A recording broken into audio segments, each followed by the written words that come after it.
Since humans learned to tie pointy rocks to sticks to make spears, we have been involved in an arms race. Thanks to the influence of the angels, we have seen how that race ends. In the aftermath, we have been knocked back more than a few pegs, but when battle looms, we start racing again. The people of Bastion are ready to war against the armies of Curse. Their numbers are growing, but they lack the weapons to arm everyone that could fight. They have plenty of crossbows, spears, smashers, and bashers, but Curse has guns. Bastion has some firearms, but very little ammo. If the defenders are to have a fighting chance, they are going to need bullets, and lots of them. Fortunately, they know a scavenger who may be able to help.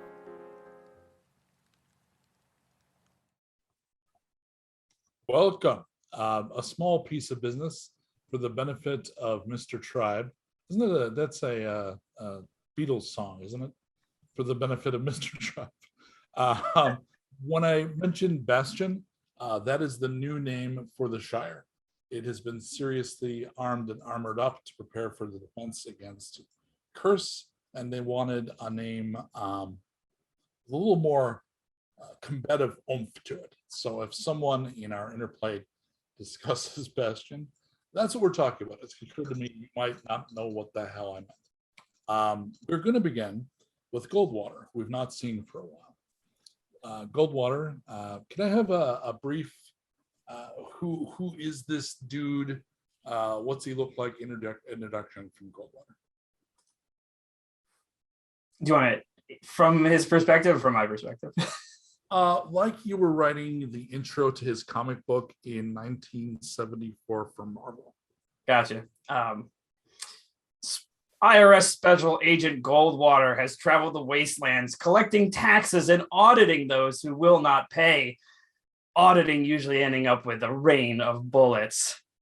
While Agent Goldwater cuts a rather dour and quiet figure, he is full of verve and passion for his duty.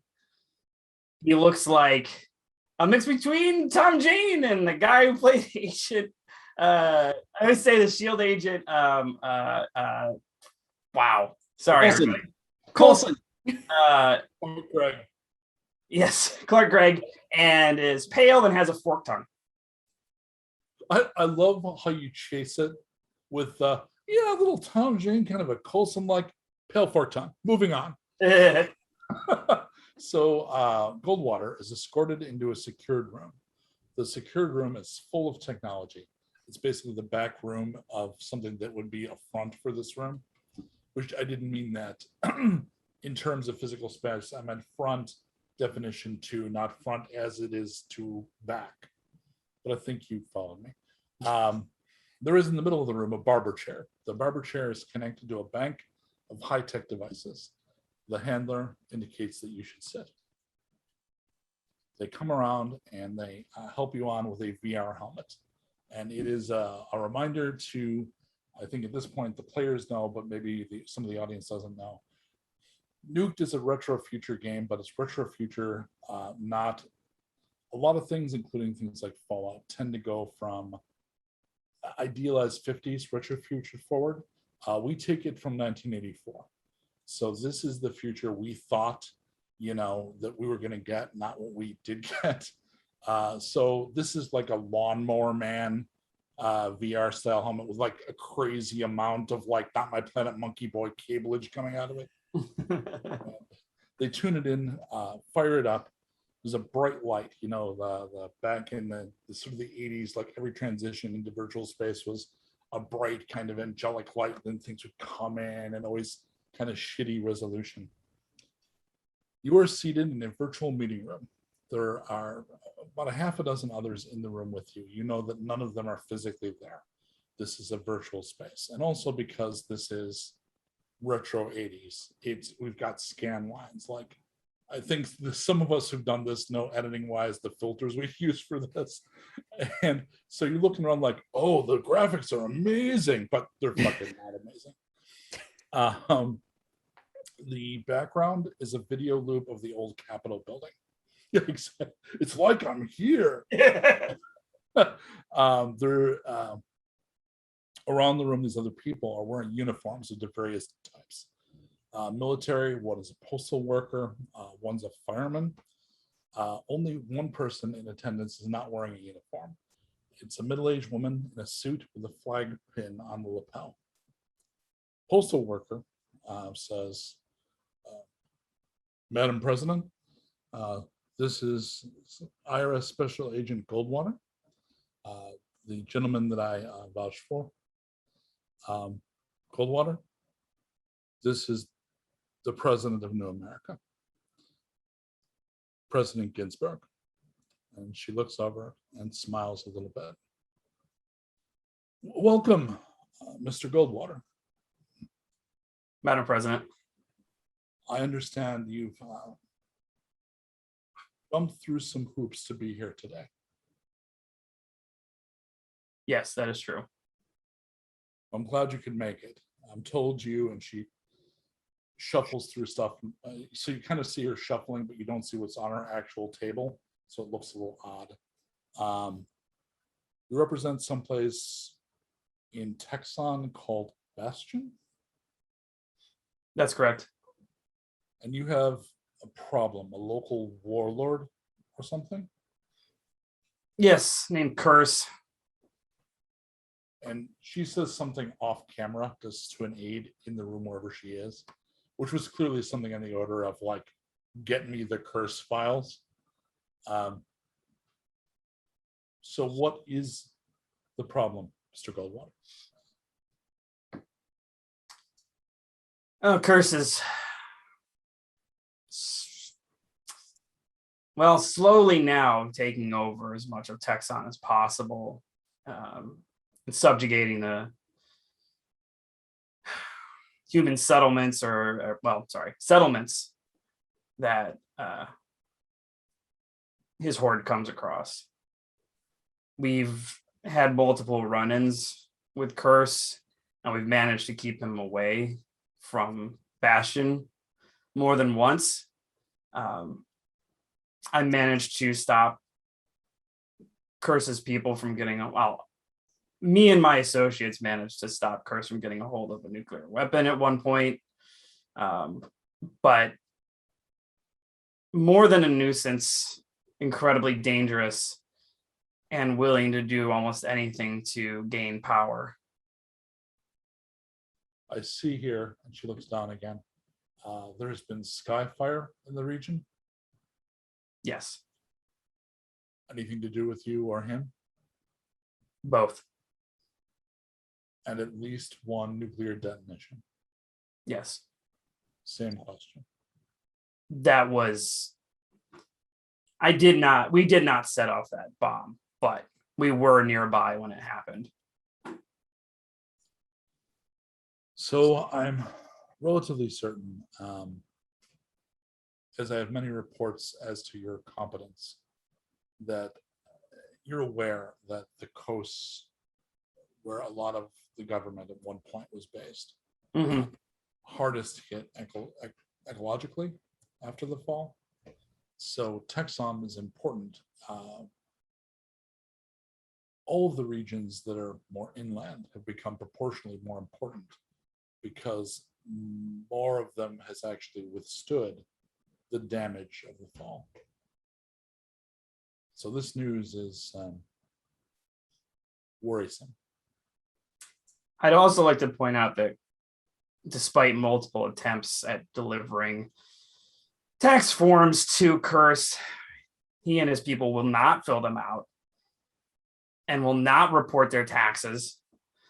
And even if they did, I doubt that they would pay them. And I would also say there's a lot of illegal gains that they're not reporting as well. So it's important to note this. And I know for most people, the takeover of the land and the people is the most important thing. I agree. But second should be remanding of taxes. We all have our duties, Mr. Goldwater.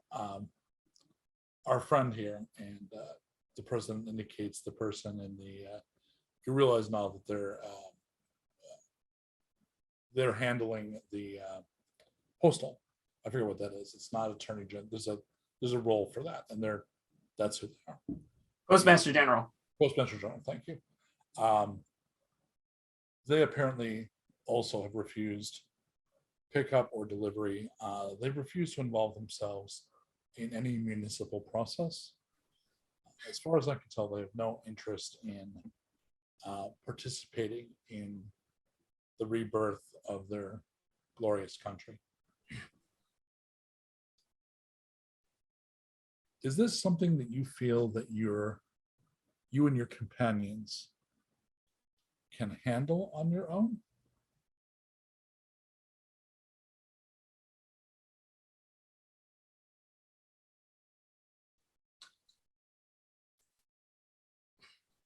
I think we've reached the point where any assistance would be worthwhile.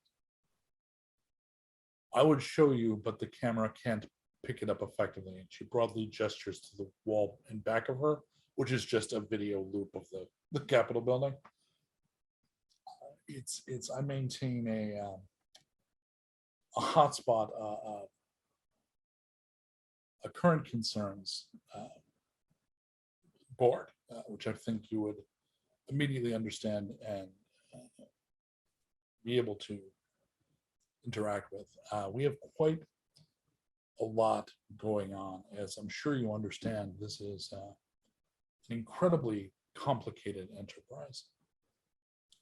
I will see what we can do for you. I do, however, want to thank you on behalf of your country for your service so far.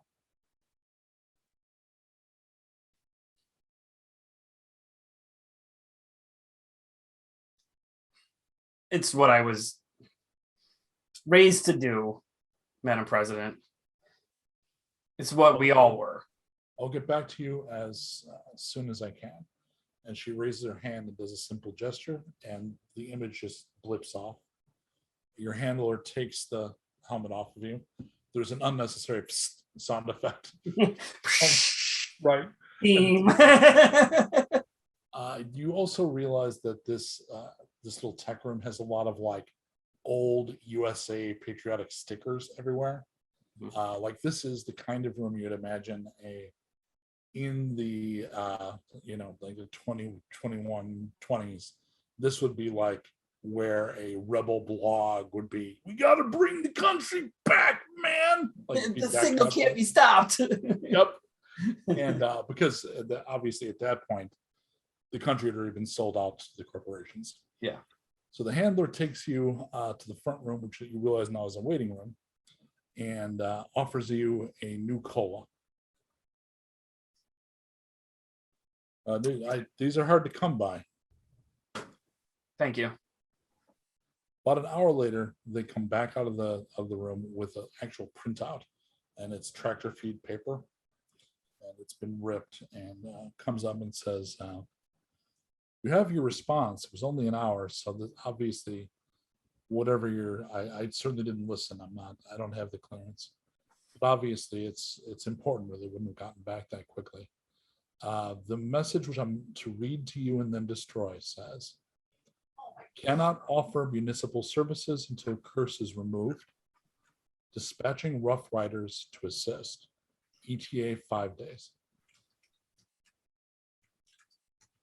Do I know what Rough Riders are? Other than what the name implies, no. Okay. And they pause just in case, the off chance, like, I didn't fucking hear you. And then when that doesn't happen, rips it in two, and there's like a old hotel, one of those horrible ash pot things, and it's clearly for document burning at this point, and lights up the document.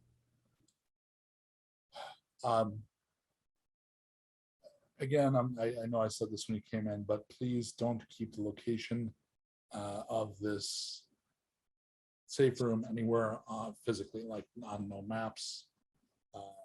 This is something that has to be, it's absolutely need to know, and please don't record it anywhere. I understand. It's committed to memory. Excellent. Can I have the whole cast, please? All right. Welcome. So, Grendel, You have been working with Bastion on plans to fight back against Curse. You, at this point, have a squad of Curse deserters that you call Beowulf Battalion. They're over a dozen strong, all battle proven. The battalion is currently doing recon to determine how close Curse's forces have come to Bastion. We had a meeting very recently, within 24 hours, with the leaders of Bastion. Bastion has become the hub of resistance. There was another resistance movement, and they just, within 2 days, have joined up with them.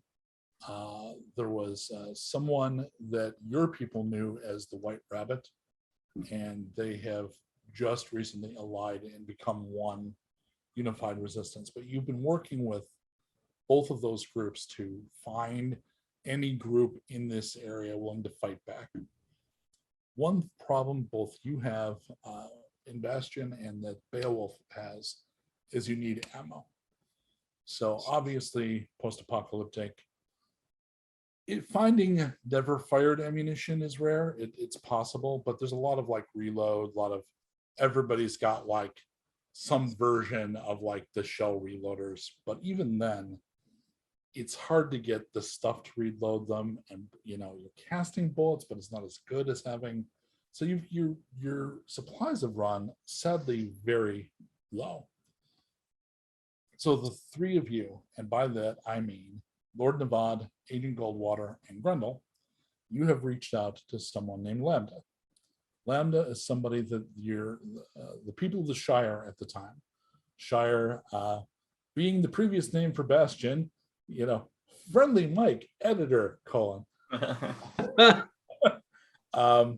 Lambda is a fashionista scavenger.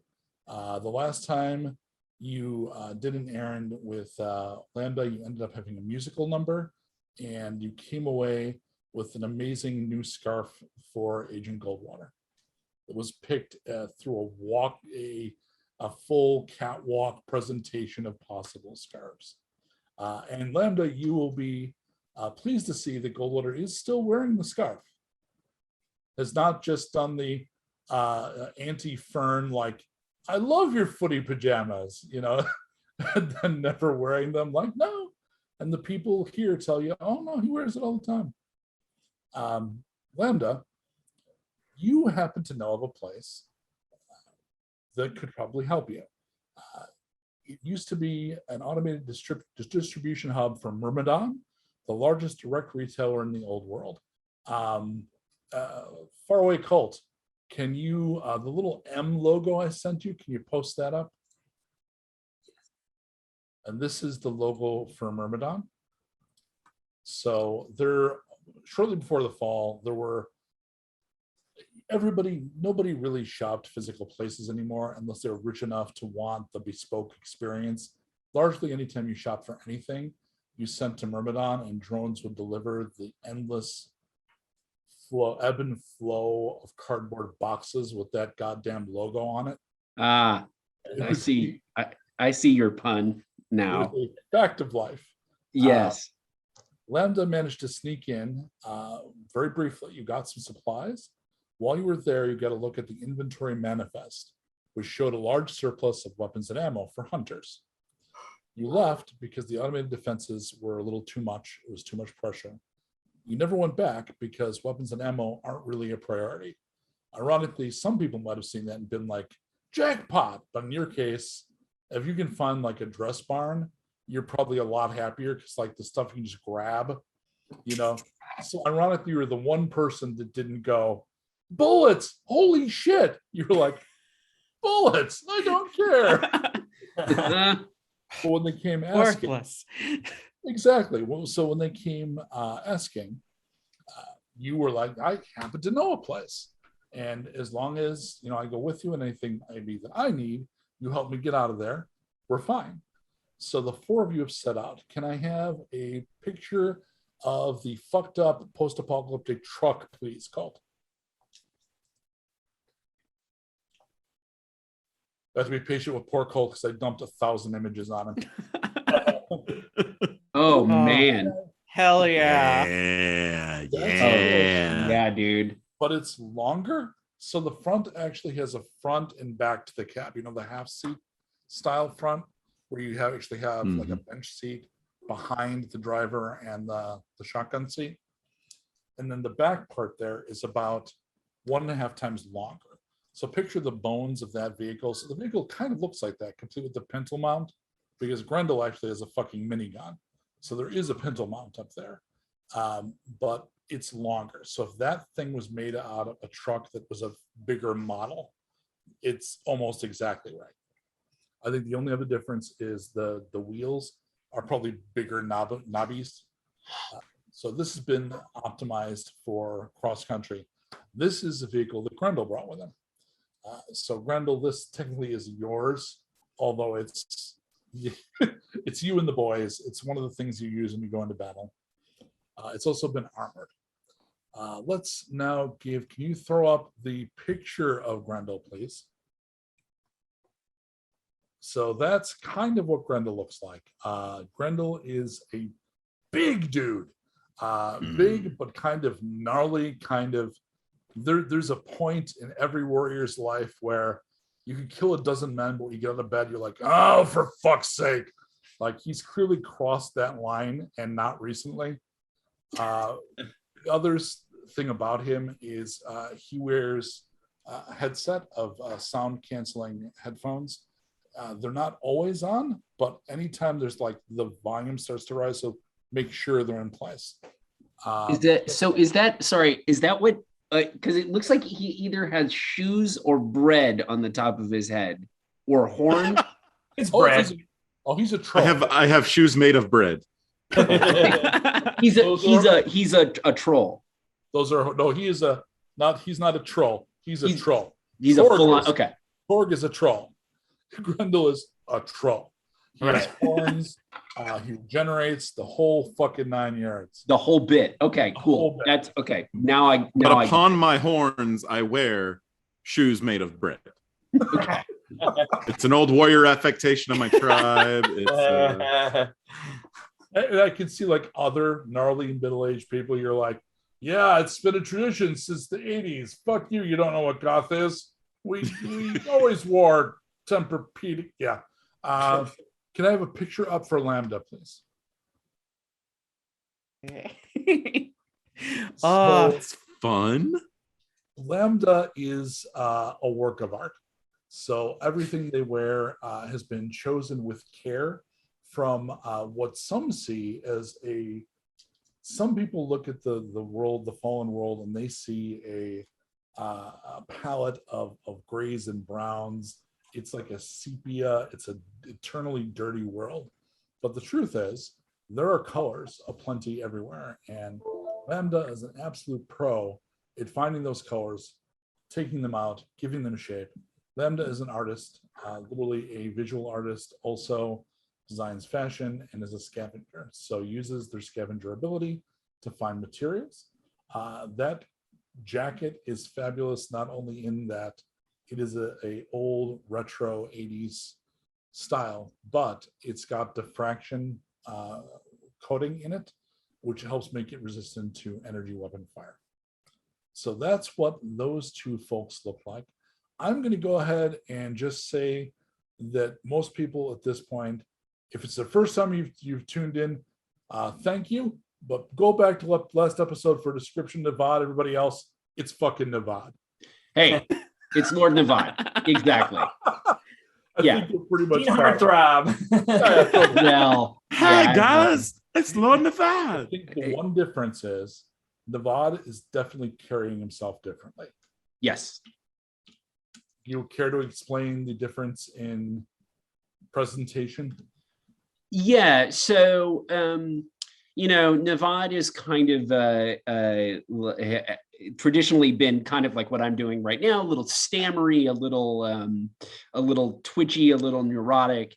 But in the last few weeks, he's had different bouts where he's been sort of possessed by a kind of confidence that seems to be a little bit removed from himself in the past. In fact, he was maybe a little bit evil because he was kind of possessed by an evil wizard for a while, or was sharing corporeal space with an evil wizard.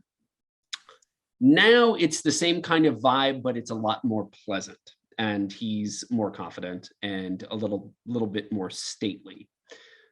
Could be mistaken for maturity, or it could be some other stuff that if you watched last week, you would know what happened. And I'll get into it if it gets important. I think the other small difference is the baby owl on your shoulder. Oh, right. I have a new baby owl.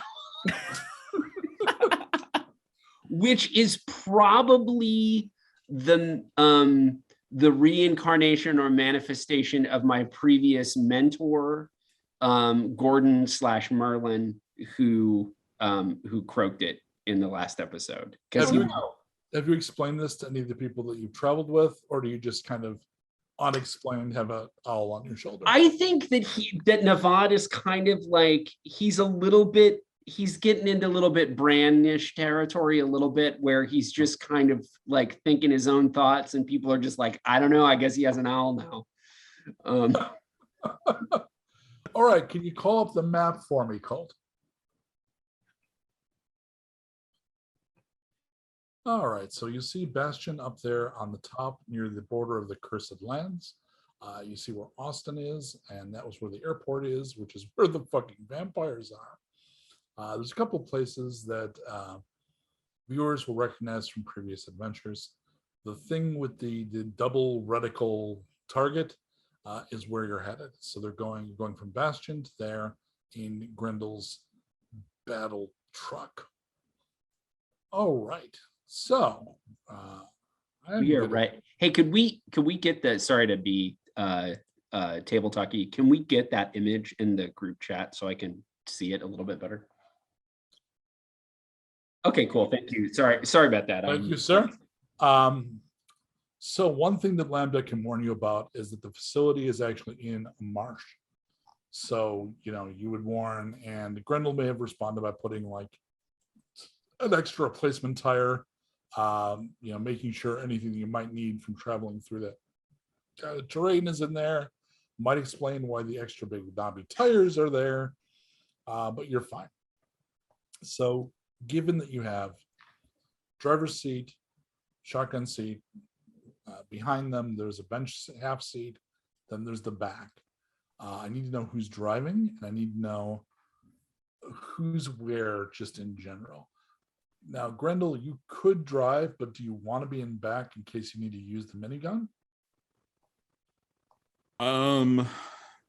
I would check beforehand at the driving capabilities, especially like, because I'm assuming with my battle truck that it handles very uniquely. I need to know that you can handle it if anyone else is going to be behind the wheel. I don't know if I trust anyone behind the gun either, but I definitely need to trust the person who's behind the wheel. I would see a montage of you making them do donuts. Right, exactly, yeah.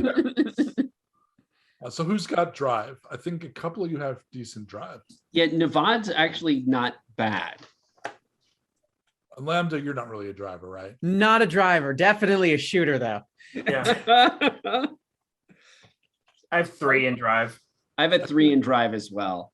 I will make the case that Navad is probably the best person to do it because he's the most useless in armored combat, in vehicular combat. That's fair. Whereas I feel like the rest of you guys can hold your own with long range weapons or. Very good tactical decision. That's a good choice. Yeah. Just to my own headspace as far as RP and such go. Because last time I was on, I was leaving with the car, and so how long have I been back, and how long have I been? Because I didn't meet either of these chuckleheads last time I was helping out. It's been months. Okay, cool. So I know them. I'm acquainted with them. Okay. Exactly. We're all part of the same cell of. That's part of what I was getting at, in that you've been working with Bastion and the distance is you've been in and out. We also left you to go back and find other people deserting Curse. Right. That's what you've been doing, and that's where the that small army that you have has come from, like your squad. So it's Yeah. like taking from that episode to this. That's what you've been up to. Okay, excellent. I just wanted to, if it was like, hey, welcome back, you've been gone for 6 months and now meet these people you're working with, or you've been in and out over the past 6 months and you've worked with these guys multiple times, kind of In and idea. out, the person you don't know is Lambda. Okay, perfect. It's seconds later, Jordan. It's mere. I've still got the tear streaming down my cheek from the end of the last episode. 6 seconds and 4 months. Yeah. At this point, they're all the same. At this all point, of the windows are Mad Max style bars and gun ports, right? So where does Goldwater want to be? Do you want to be in the shotgun seat, or do you want to be in back? And Grendel, you want to be in back by the pintle for your minigun?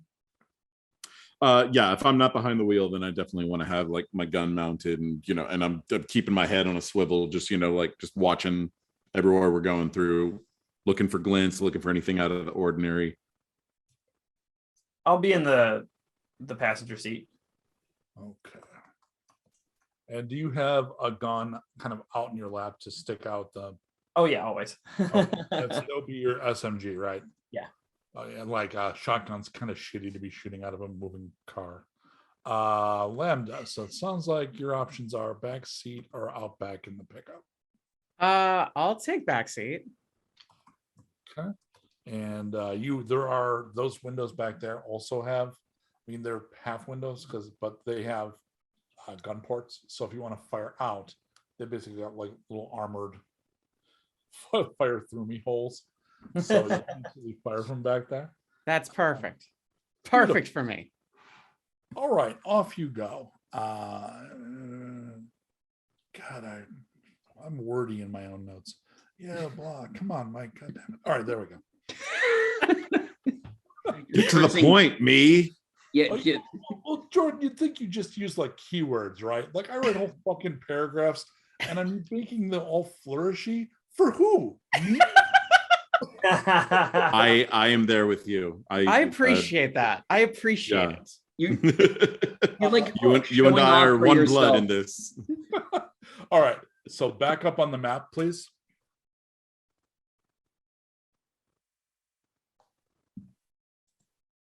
You done? All right. You'll see that the different colored zones are types of zones. Like where they're yellow there, those are red zones. The ones with the fire are literally burning lands.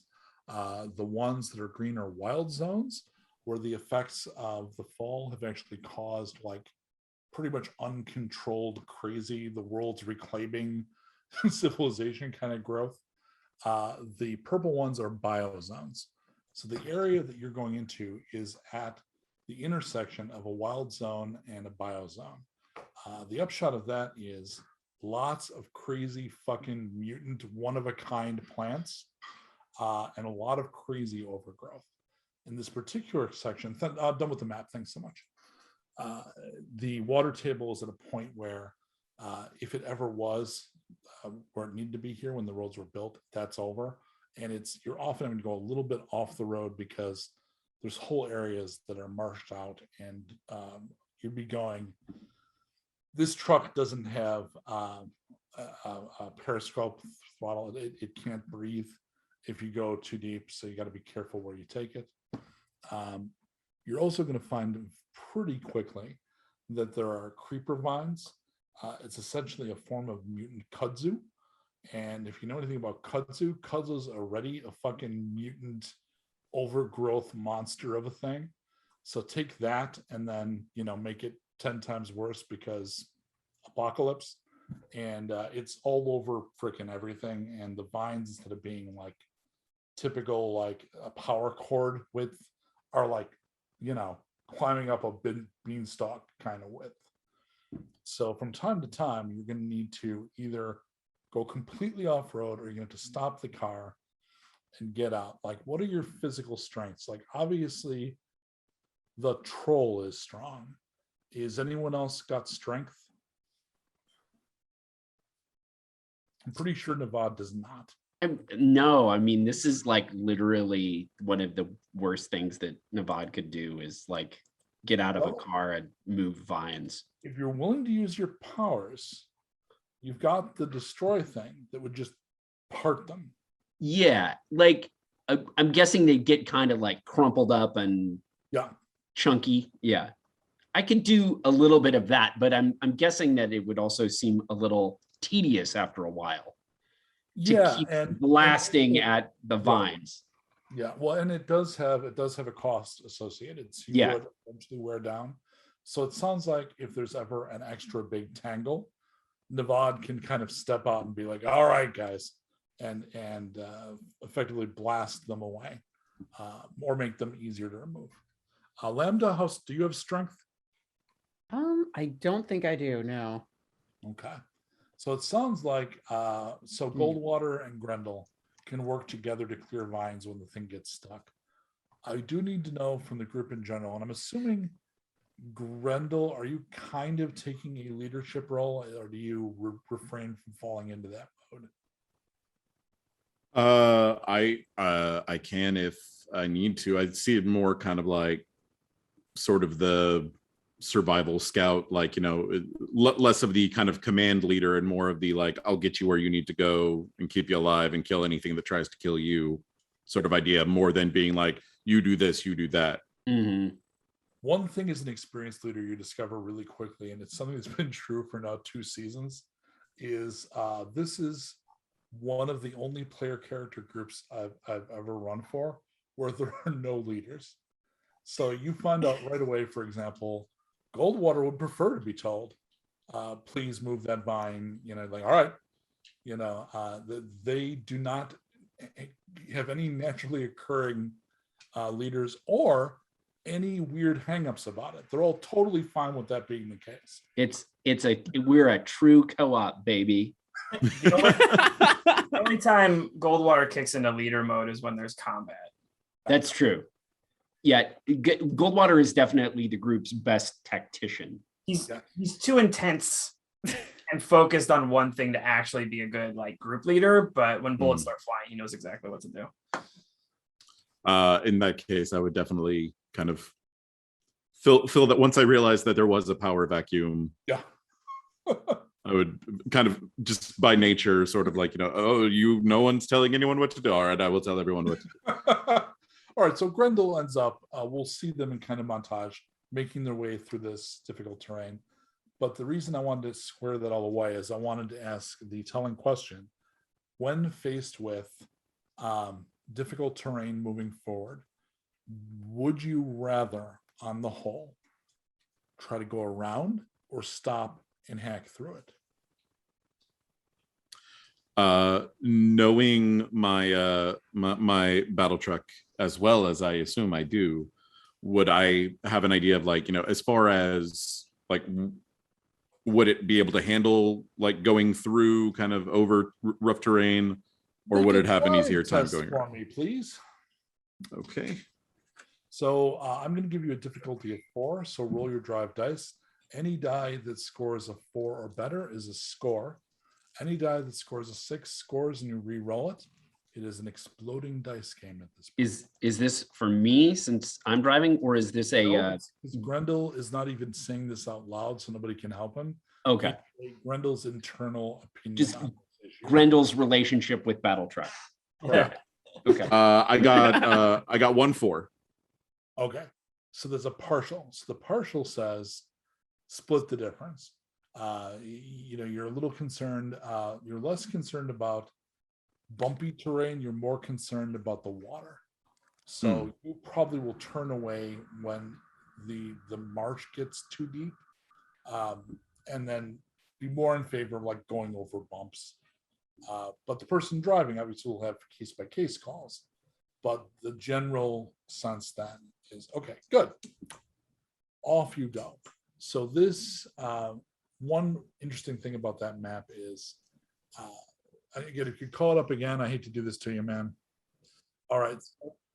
For those that know at all, if you look at Austin on the left side of the map, right on the very right-hand side of the map is, I think that's Houston, which means that'll give you a sense of traveling by road. If the roads were in good shape and you drove the whole way, you can definitely make that in a day. With the roads broken and gas being expensive, people generally don't drive, which means some of your adventures have been 3, 4, 5 days in the same terrain. What you're doing, because you are spending the gas because it's important and you are in a truck, but you still have uneven roads, you're looking at, you can do this in a day to go from Bastion down there to what, I forget what's right below it, but you're going to like the equivalent of San Marcos, right? So that is a day trip for sure, but you would have started early. And by the time you're getting into that green purple zone, so 2/3 down, we're talking 2 or 3 in the afternoon. So you're going to try to push on and get wherever you're going before dark, because that's always a good idea. And at this point, you've been in the marsh area for an hour or two. Another thing that you realize is over this area, it is overcast and more common than in the real world. In the wasted world, there are low-hanging fog banks, sometimes of various gases. So having an area that's kind of got permadark is not all that weird in the environment. But this is one of these areas that even during the day is kind of twilighting. There's also mist coming off the marsh that glows a sickly green. So Grendel, being effectively the scout here, you would probably warn them, take a cloth, cover your mouth, unless you have, a proper, so some KN95 masks, which no one does, but they can at least put something over their mouths. And at this point, I'm going to need everybody, so not Grendel and not Lambda. So this will be Nevada and Goldwater. Go ahead and give me an endurance against a 3 difficulty. So roll your endurance dice. Any die that scores a 3 or higher is going to be a score. Anything that's a 6 is score, and you roll it again. I got a 5 and a 3 and a 1. Okay, so that's 2 success. That's 2 Two scores. successes. I exploded my die multiple times, so 6 scores. Okay, so on this useless roll, all right, so I feel great. Nevada, Yes. you are nauseous, but not enough to have a mechanical penalty. Okay. So you're not feeling great. Okay. Goldwater, you're fine. Like, you can tell that it's awful, but you keep like a wetted cloth over your mouth. You're okay. Nevada, who generally is not as hale as the rest of you, is a little. You're also driving in the battle truck, and there's got to be a little. It's a little seasickness to this thing. Yeah. Okay. So What Shannon, are shocks? I don't know. Never roll heard a of that. 6 for the owl for me. Don't roll a 1. Roll a 6 for the owl and don't roll a 1. Don't do it. Okay. I got a 3. Okay. The whole small birds and poison gas thing, he seems fine, but there's a little, when you realize you have a tiny fragile bird and there's like glowing green mist, there's a moment where you're like, oh shit. Right. But he's, what have you been calling him? I was just okay. Why did you put me on the spot? I was just trying to think that. We gave him a name last week. I think Brett's in the chat. Brett, help us out. I can't remember what we named the owl last week. Oh, I gotta take a look at my notes, but I didn't take a note on that because I was playing so hard that I don't know what it was. Anyway, I'll go back and hard. So at this point, I'm going to need a drive test from Goldwater, please. Okay. This is against a 4.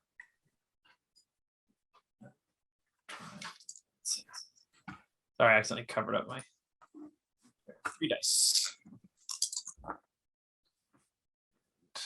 Explode again. 4 successes. Jeez.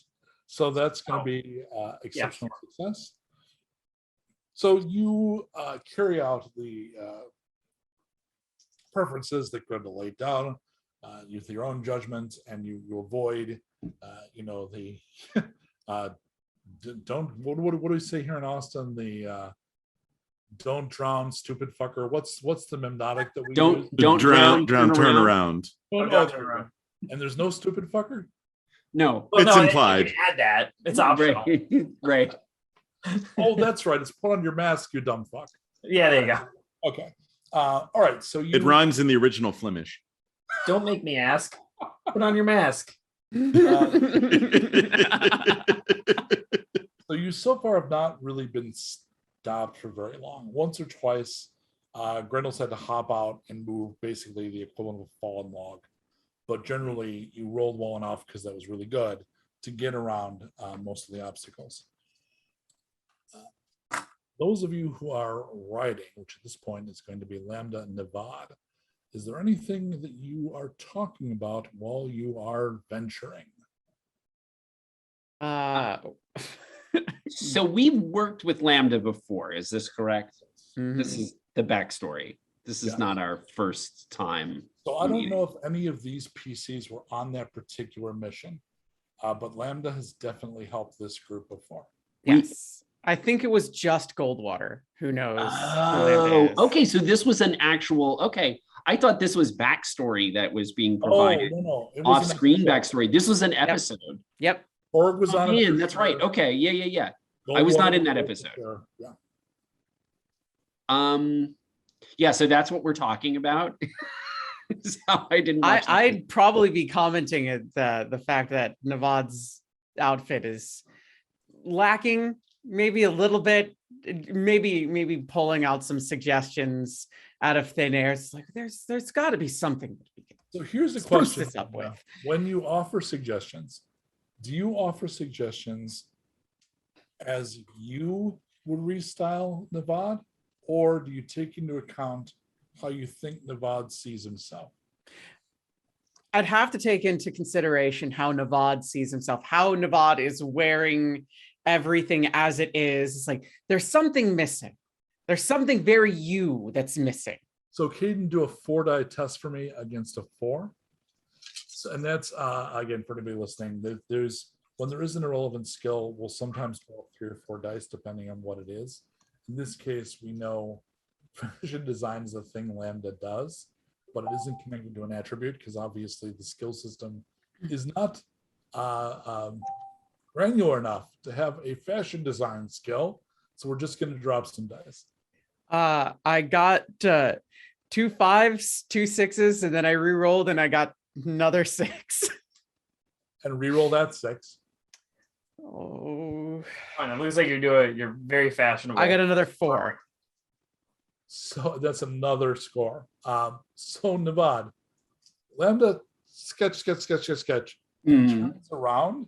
Yeah. and you were painting the person you wanted to be on the side of a van. That would be the image. Like nailed it is an understatement. Okay. That's amazing. Do you know where to find that stuff? I can find pretty much anything you want if you want me to. It may take a bit of time, but it shouldn't be too difficult to find something very you if there's a purpose behind it.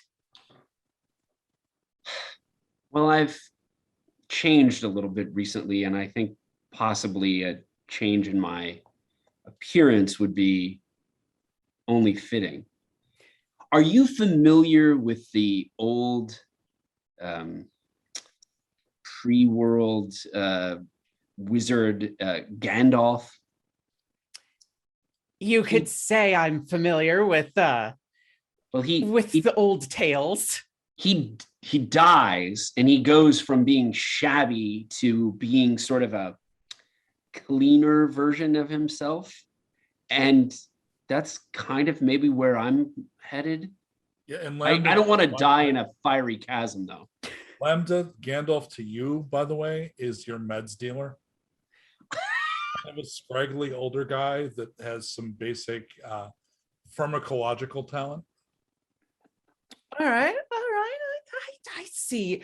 All right. Honey, we're going to get you a makeover yet.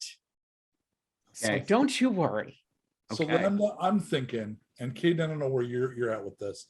I'm thinking if we fold in a little like goth by way of Trigun, Oh, yeah. No, absolutely. 100%. like with some of them cool neo-militaristic, like the fold over thing with the higher collar, Hmm. without being like the kind of like homeless wizard thing that Gandalf tends to go down. Yeah, something skirting the lines between form and function. It's very coverall in the sense of we're still out in the wasteland, but then also let's get a couple extra belts in there for no It's purpose all- other than to look nice. It's like, instead of like the ripped denim aesthetic, it's the many pockets and belts aesthetic. I mean, form and function. That's where we're going with this. You want arcade, but also fuckable. Okay. It's Liefeld chic. There it is. There it is. Yeah. I think if it was there's- Liefeld, you'd have extra pockets for your female friends. and my Like, here, and- I brought you snacks and extra pockets. and my feet would. Well, anyway, never mind. All right. You drive for a bit, Goldwater and Grendel. There's discussion of fashion going on in the truck, which, whatever. It's getting late in the afternoon. And at this point, because you're focused on the road, I would think Grendel, give me a notice check, please. Okay.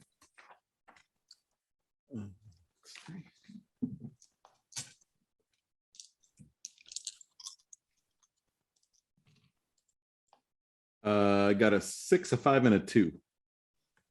Okay, so reroll the 6. Okay. That's another 5. So That's 6 and 2 5s.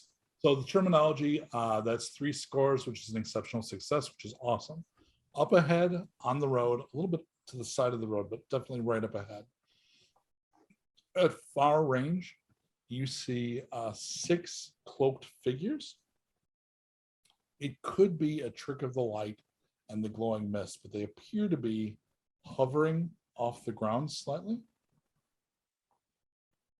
Do you continue to approach? Do you go around them? What do you want to do?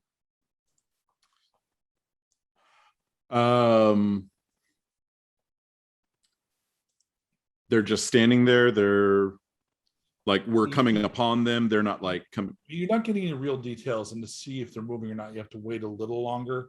But you don't immediately like pound on the car and tell Goldwater to like hard left or anything. You want to just watch to get closer. Get closer, but to veer around them so they don't think we're like, hey, there's a giant battle truck riding up on us. So not a Like, short hey, walk. we're out here too. We want to we're keeping our safe distance fellow traveler, Right. but hail and So not a quick like fuck this, but more like just go around. just seeing how they respond, if they're like, tracking along with us, or if they're just keeping an eye too, or yeah. So Grendel, what do you would lean down? What do you tell? How do you convey that to Goldwater? Veer around them, keep a safe distance, but don't speed up, don't slow down, just adjust course. I need a notice check from Goldwater, please.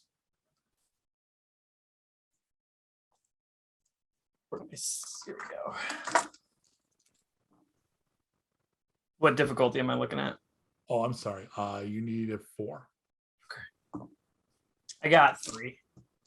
That's good.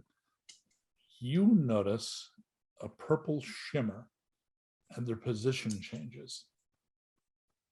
So you're not sure what the hell that is, but it could be a mirage, it could be a hologram, it could be something worse. Are they adjusting to be in our way on the new? No, actually a little bit to the other side.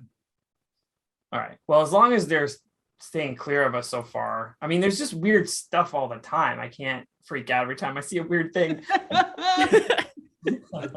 So I'll just keep driving, but keep an eye on them, and I'll point them out to everybody else so we can all get eyes on them. So he leans back to the two of you, and Lambda and Navad, you will also see these. And at this point, you will notice that there are tentacles coming from under the hood. Okay.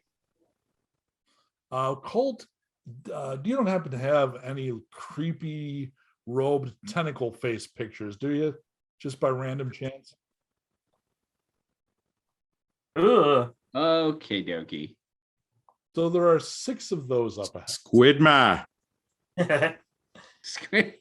Looks Yeah. looks friendly. Look at talking about Squidma up Squidma. here. Yeah.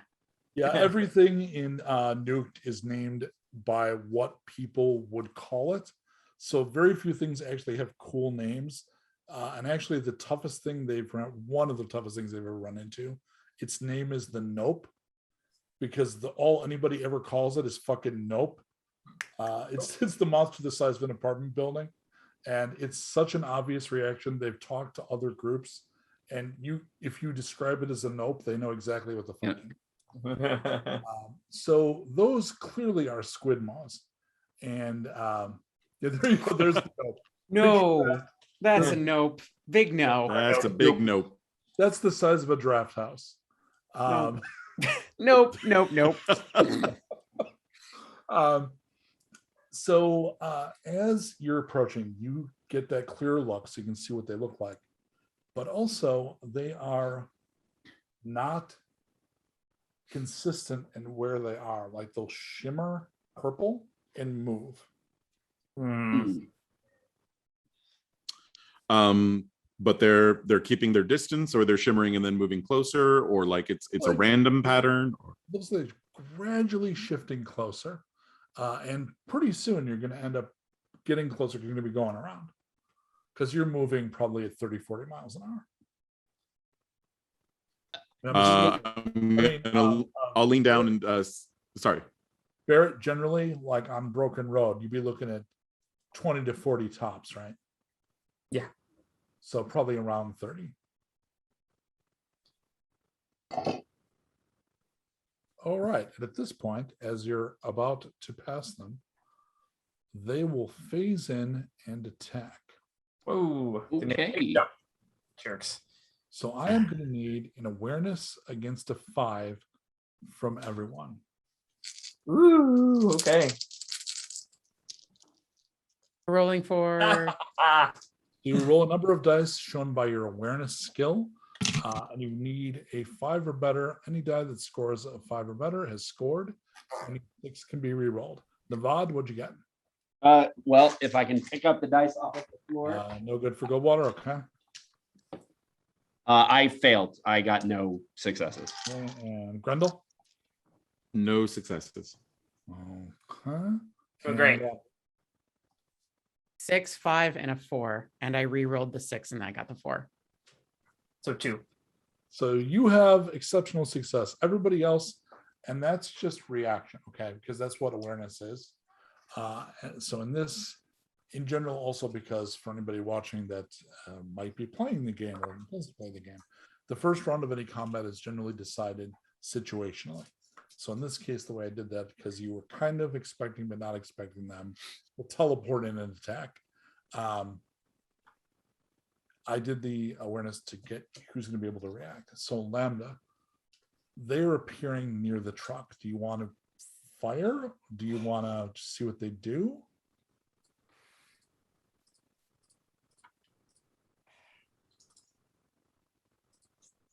I kind of want to fire. I kind of want to fire. So when they phase in, they go to near range, which is the second one, and go ahead and take a pistol shot. All right.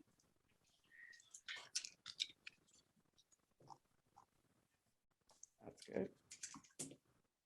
That's also good. 6, 5, 4, 4.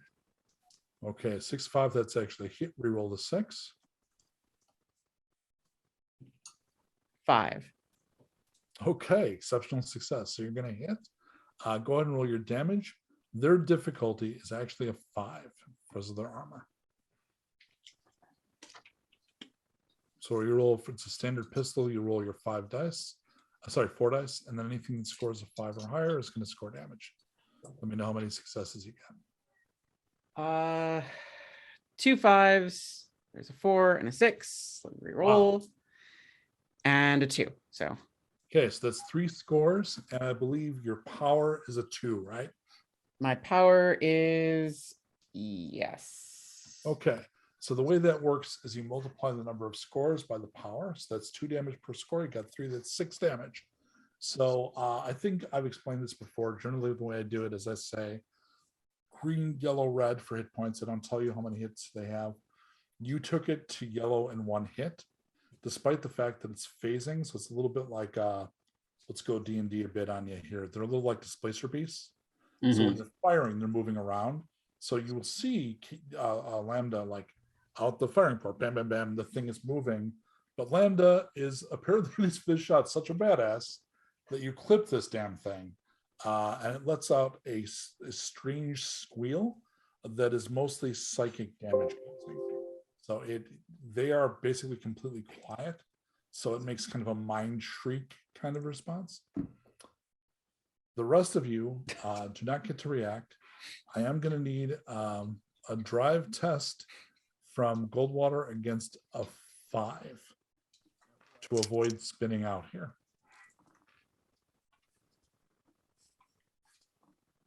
One success. Okay, that's a partial. So you do a little bit of fishtailing. I need to make a roll. Okay, I'm going to need a notice from Goldwater. Grendel, you can try as well. Okay. What are we looking for here? This is going to be a 4. 2. Huh? Let's see. I got a 6 and a 5, and I rerolled the 6, So and you'll both see it. So they are only partially substantial. They appear around the truck, and 3 of the 6 are kind of in the front of the truck, and they pull things out of the engine, drop them, and then teleport back. So they've pulled handsfuls of wires and shit out of the engine, which is now going ka-chung, ka-chung, ka-chung, and the car will just kick and stop. Yeah. They have basically disabled the truck this round. And then we go to a proper round, which means, Grendel, you want to fire that big fucking gun you got? Yeah, I think they've shown themselves to be hostile, and opening up, looking for if there's a cluster of them together that I can maybe sweep across or do some kind of strafe. That's what I'm gonna do. And none of us have any experience with these kinds of guys before. No. Okay. These are new. Yeah. It's, the upside to Mike working on Nuke 2 is all the new shit, but the downside is I've doubled the size of the monster manual. So here they are. Some monsters. I believe minigun fire full auto. The full auto, if you choose that option, means if you score a partial success, it counts as a success. But it'll jam more easily. So do you want to just one shot, or do you burst fire with the thing? If I burst fire, can I hit more of them if I burst fire, or is it like one shot at one target? Yeah, there's feats for that. I don't think you have those. Okay, that's fine. In that case, at this point, we'll do a single shot. See how we do before I need to open up. You want to get the wounded one? If he's if they're noticeably if I can tell them apart from the others. Your difficulty will be decided by the weapon at far range, because what they're doing is they're going to stay near range, which is the second one. Mm-hmm. They'll kind of teleport in, do a close combat attack, and then teleport away, which means it'll be very hard to hit in close combat, but it doesn't matter because you're using a minigun. Fire. So for the minigun, I get that's 6. Am I reading that right? That's 6 damage. You still need to roll to hit. So 6 damage. Okay, so shoot. So that's 5. Okay. So look on the little range thing, and on the on the range for far, the difficulty is 3. Near, which is the second one. Oh, near, still 3. Okay, so all you need is a 3 on each die. And that's going to be your shoot value. So, and that's 5 dice. Beautiful. Let me see. I'm gonna roll that back in the tray. Let's see. And so I need to go above a 3 or 3 or higher. You're higher. Okay. So that's 1, 2, 3, 4 successes. Okay, so you're going to hit it and do your full damage. I don't think you have any special feats that'll let you do extra things. Sometimes exceptional success, you use it to trigger some of your feats, but I don't think you have any of those. Like Eric has a bunch of those. I don't think you do. So go ahead and do your damage. Okay. So the damage, which I think is 6, and that's against their armor, which is a 5. I do have a feat for damage, but I'm not going to use it on this one because this one's already wounded, and I don't want to. I can do it once per combat, so I'm not going to waste it here. Gotcha. But it's the Slayer feat. Yeah, and that can be, I believe, that can be done after you roll. So if you okay. shitty roll, you can spend the Slayer. Although the Slayer is against humanoids, and these things are what the fucks. Hold on, I dropped one of my dice. All right, I'm just gonna roll another one that I have here. Okay. All right. So I actually did roll pretty poorly on that. So let me see. Once per combat, when you make a damage roll against a human or humanoid opponent, you may use this feat to re-roll all the damage dice with an extra die. All right. So I'm going to use that here since I rolled so poorly on the damage. Grendel is using Slayer. Slayer. All right. So let's see. That's 6, 5, 11. All you need is which dice got a 5 or higher. I got 2 dice that I got a 5 and a 6. Okay, and then re-roll the 6, same as all the other rolls. And that one came up before. Okay. But I need I still need my bonus die. So, and that's a 4 also. I got a lot of 4s on this roll. So but I got a 6 and a 5. So that's 2 scores, and then for every score you do a number of points equal to the power of the weapon. And I think the badass thing about the minigun is I think it's got a power of 4. Where do I see the power? Oh yes, you are correct. Power 4. Yeah, that's right next to 8 Sorry. damage, because that thing lets this terrific roar of of ammo, and you plug it for 8 points, which is enough to kill it. Huzzah! Down to 6, you have killed one. Goldwater, you see, well, you would hear because he's back there and up. He's letting fire with the autocannon. And after it kind of bursts with that shot, I pound on the top of the cab and it's like thanks for softening him up, Lambda. That was nice. Hey, I take care of my people. Goldwater, a happy mercenary is an effective mercenary. Listen, when you spend so much time out in the wasteland by yourself looking for good stuff, like everything I'm wearing, you got to know how to take a couple shots at people who might want to take your purse. You want some? Yeah, I'm gonna fire at one of the ones that's in front of the truck. You got it. And that's my shoot roll. Yeah, and that's going to be against near, which is the second range category, and that'll show you your difficulty. It says 3. So I get. We explode on successes here too. Yep. At this point, all rolls. Well, there's a statement. All rolls explode. I got 6 successes. Not that it matters. I guess it doesn't. Okay. The best bakery in the world. All rolls explode. All rolls explode. Go ahead and roll your damage. With flavor. 5 dice.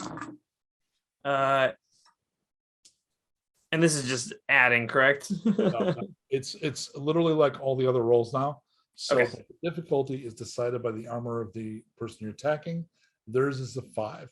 So Okay. you're rolling your damage dice, and you're looking for 5 or better to get Just 1 then. Okay, and then what is the power of that weapon? The power is a 3. Okay, so it's 3 hits. So it's a number, your power for every score. You did 1, so 3 points. So you tag it. Yep. At this point, we go to Lambda. Do you want to keep shooting? Oh, absolutely. Or do you want 100%. to 100% we're still shooting. Oh, yeah, absolutely. Okay, so you want to shoot the one that just got hit? Yeah, of course. Okay, so go ahead, same deal. So it's going to be that second range category, which is near. Roll your shoot dice. Oh, you're going to be really mad. I got 3 6s. Oh, my Lord. So I'm just going to re-roll all that. You don't need to, because unless you have extra feats, as long as you've gotten like a exceptional success, it doesn't spill over or anything. Okay. So roll your damage dice, which is 4 dice, and you're looking for 5 or better, because they're doing that weird teleportation thing. Okay, I got a 5 and a 6. I'm re-rolling another 5. Wow. All right. It is red, so it is nearly dead. Better red than and Nevada. Okay, so how many are we looking at? Like 5. I know 5. Do I have any sense of like how sentient they are? None. Well, not true. They're being very tactical about how they fight, and they just disabled your vehicle. Right. So, okay, based on that, I'm going to take a guess that they can be scared, and I'm Okay. gonna mind freak them. Want to try to terrify them? Terrorize, yes. Okay. So I love I love just calling it mind freak, but I know that's not the actual name of oh this. no, it's totally fine. How many targets? Because the way the write-up is set up, your difficulty depends on how many targets you're targeting. I want to get, let's say, just a couple, not the ones that Lambda has fired on. I think that one's I'm gonna assume is gonna get taken out. 2 fresh ones. So 2 fresh ones. Okay, go ahead. Okay, so let me see. That is a 6 dice, correct? Yes. Oh, what's the difficulty I'm going for here? It's in the spell. It depends on how many you were attacking. Oh, right. Oh, crap. See, I need to print the spell book out because it's a whole separate document. Do you have it open in front of you? I'm opening it now because I had a wild guess you might need me to do. Yeah, I have my character sheet open, but I don't have the. It's all good, man. It's all good, man. So 2 shots is going to be the cost for 2 is 2 1s. That's 2 hits and 1 wound. Yep. And the difficulty is 4. So okay, you're gonna love it. Hold on, I got an exploder. Okay, so that was 1, 2, 3, 4, 5, 6 successes. Okay, so they are going to take damage and be overcome by terror. Yes. The way these particular creatures react to that is they disappear. So there is a flash of purple light, and those 2 are, and there's again that weird shriek, and they're gone. Okay. Okay. Okay.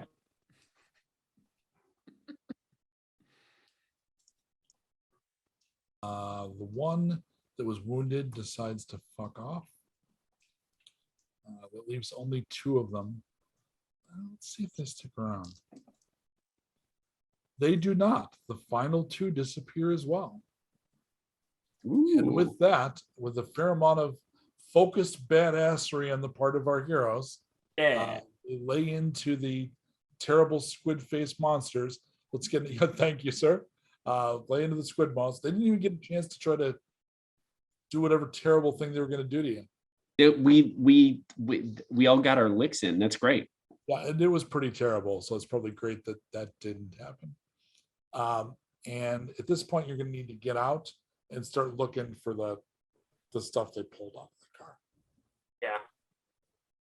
So does anyone here have bodge skill?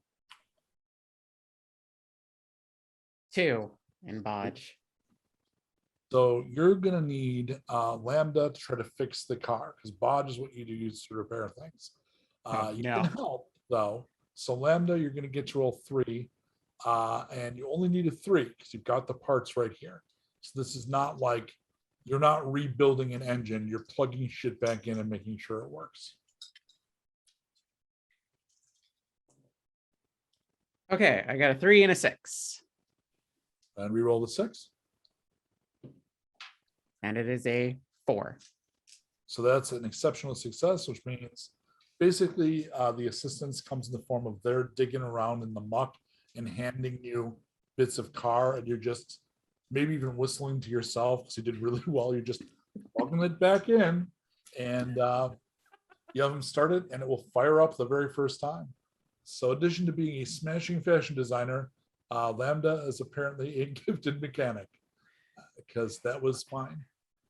And a badass killer too. I'm just like, Right. Grendel Listen, leans if, over. if I could get this roll luck when I'm playing pickles, that'd be great because every time I roll as Lambda, it's just successes. Every time I roll as pickles, it's like, well, that could have gone better. You've been reading out your dice. They've been really high.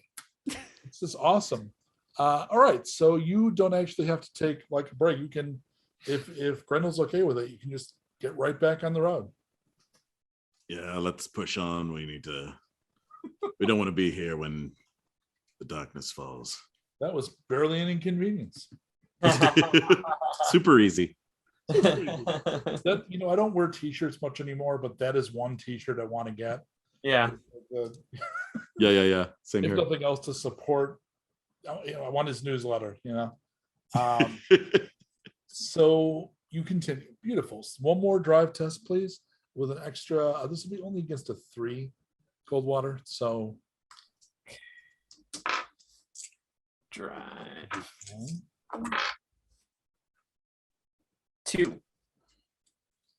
That's a 6. So 2 is a success. So no problem. And at this point, almost 8:30. I'm going to say we will see right up ahead.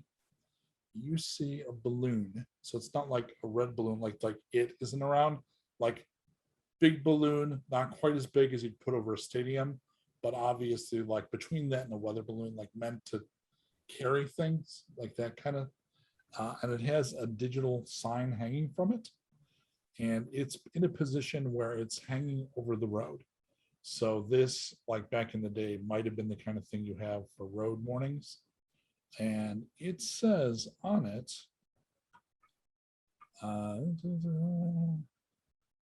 turn back.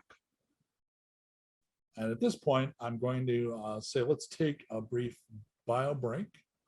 And Colt, just if you have any ads or whatever, go ahead and throw those up now. Anybody watching, we're going to take 5 minutes or less. We'll be right back. We're just going to stretch our legs and Perfecto. turn back. Do you? I don't think we have a choice. There another route, something that So- we don't have to turn back from. Lambda, up ahead is definitely where you're going. This sign was not here before, though. At this point, it scrolls and says private property. Well, that seems like bullshit. Nobody can own this. Let's just go. You can't own property. I mean, that seems ridiculous. Oh. I mean, just Thanks, Ron. So do you press on? Goldwater, you have the wheel. It may be curse.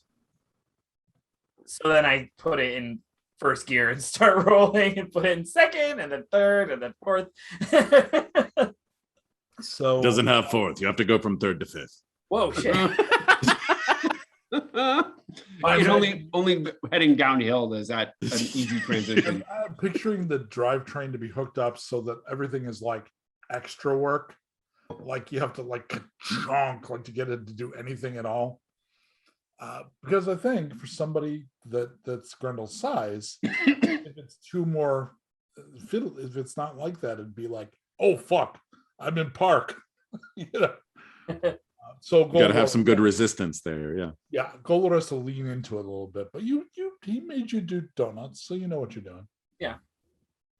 All right, so you actually press on forward, and you go a bit further, and in the distance, you see essentially from the top, so you're coming down a little bit. It's a little bit recessed, and so it's getting the water levels getting a little higher.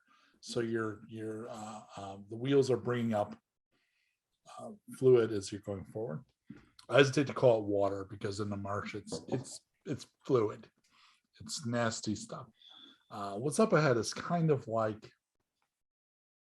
the arrangement of a big box store. So it's a very sprawling. You can even see from a distance that it's got a clear shipping receiving bank, like in a whole area for that, with a little bit of the recess, the way the trucks can drive in and go right up. But it's also pretty clear that someone has erected a secondary wall around the outside. And Lambda, this is new. That wall is new. And you were here 4 months ago, so it's pretty recent. At this point, I would think it would be Grendel, because you're the only one outside the vehicle. You hear from above you buzzing like a monstrous swarm of wasps. I look up to see if there's a monstrous swarm of wasps above me. Colt, can I have the logo again? Myrmidon.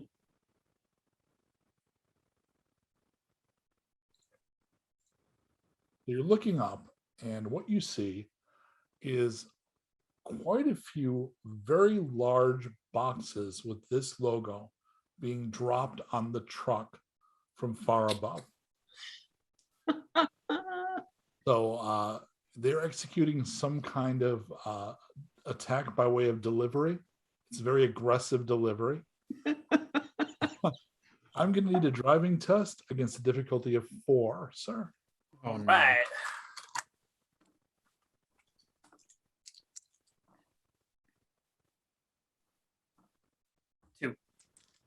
Okay, so that means you're going to take 1 hit. So what's being delivered is by the drones, which are high enough that you can't actually see them, but they're dropping like stoves, recliners, like they're delivering very heavy objects from a very high height and attacking the car. You're just going to need to make another driving test. Okay. There'll be a total. Careful, this may tag us. Oh, oh. You know, I can push a button and you just vanish, right? Worth it.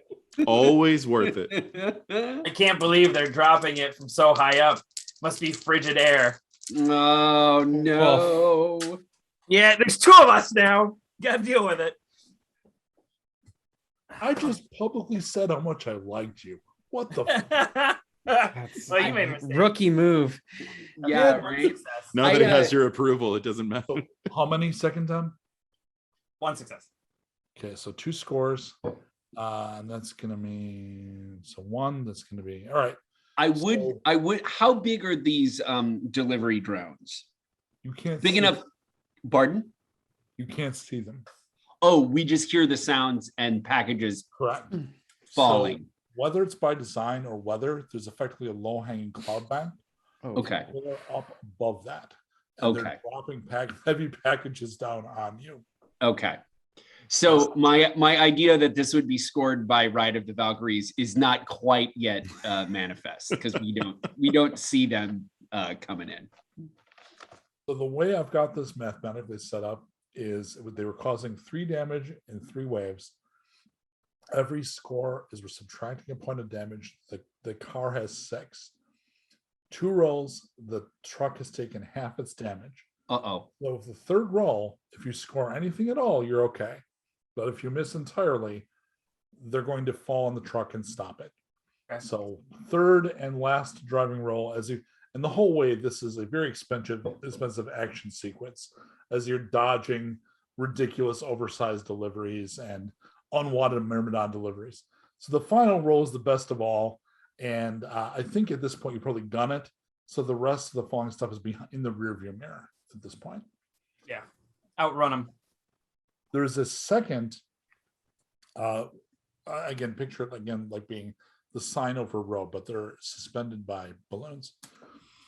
And it says, turn back. There's a pause and it scrolls and it says, seriously. We need what's in there. Keep going. Okay. Let's just keep going. Yeah. You are Yeah. approaching the walls, and there is an obvious gate, and it's a big Mad Max style bodged together gate, right? Like, this is not a proper wall. This is, they took shit from the facility and built, a barricade with it. But there's an obvious in. Are you going to head for that? Yep.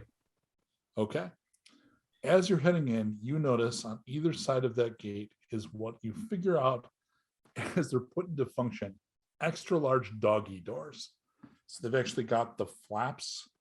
And outcome, can I have a picture of what comes out, Colt? Oh no. Gunhunts. There are 4 gunhuns. And those things are very much a Black Mirror nightmare. And they're large. They're very big dogs. They're the size of small horses. And their sensory, you can see in the picture, is actually right above the collar, like the neckline thing. Their heads are actually just guns. So So what you're saying is we're about 3 years away from these. oh, I'm sure they actually exist and we haven't been shown them yet. It's like those Massachusetts robotics, Oh my God. I just posted something today that like Anyway, sorry to debugs. keep. No, I'm really- totally with you. So 4 of those have come out and are running towards your vehicle. They're not firing, but they're approaching. What do you do? Maybe we could talk our way in. I don't see ears on those things. Lambda, I'm going to need a notice check, please. Notice check. Okay, I can do that.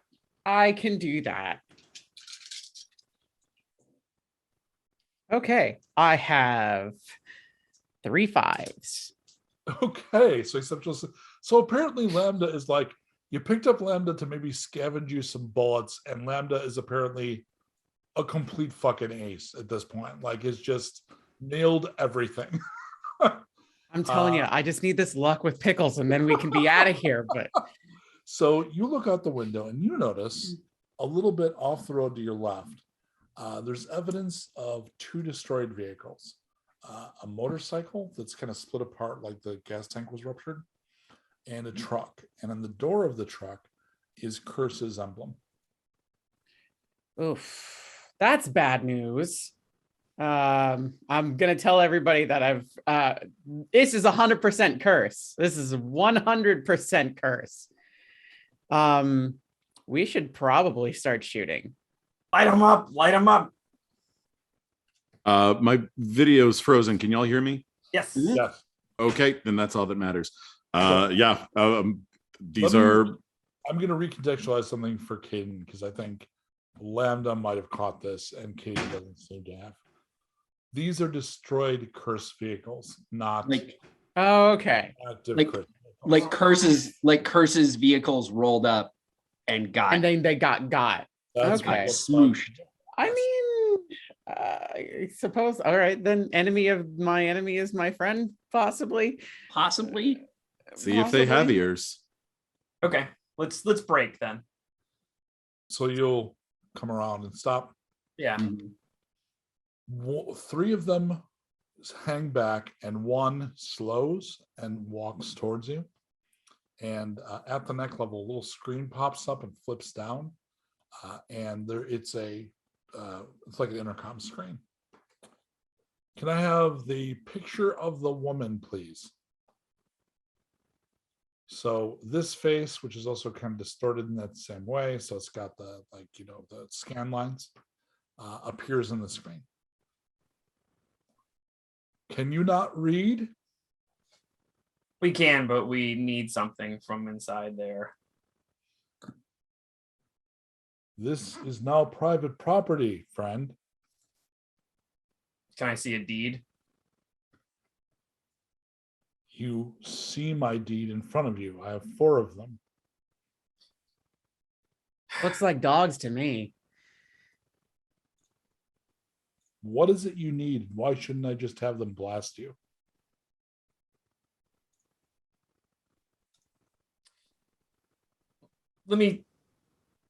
It looks like Curse's forces have been here and you have bested them. Is that what he calls himself? Yes. And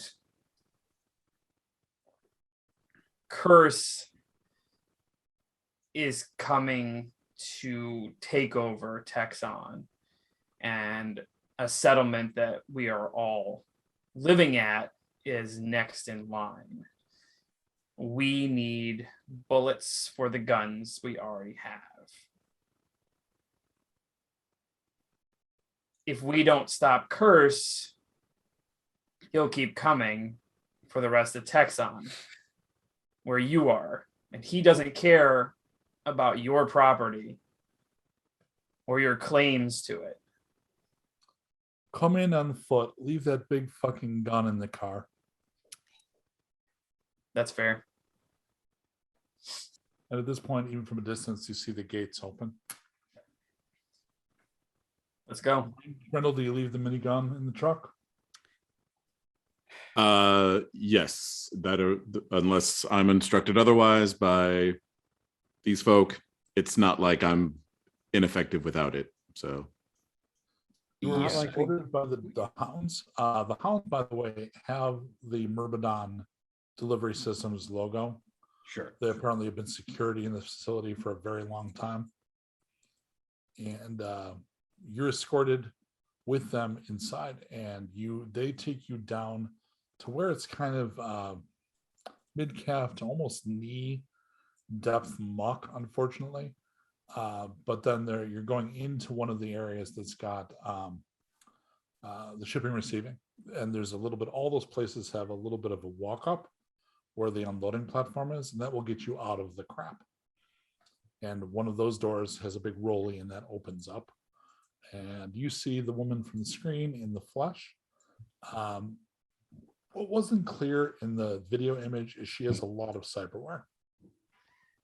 So there's a lot of cables, little implants that have lights.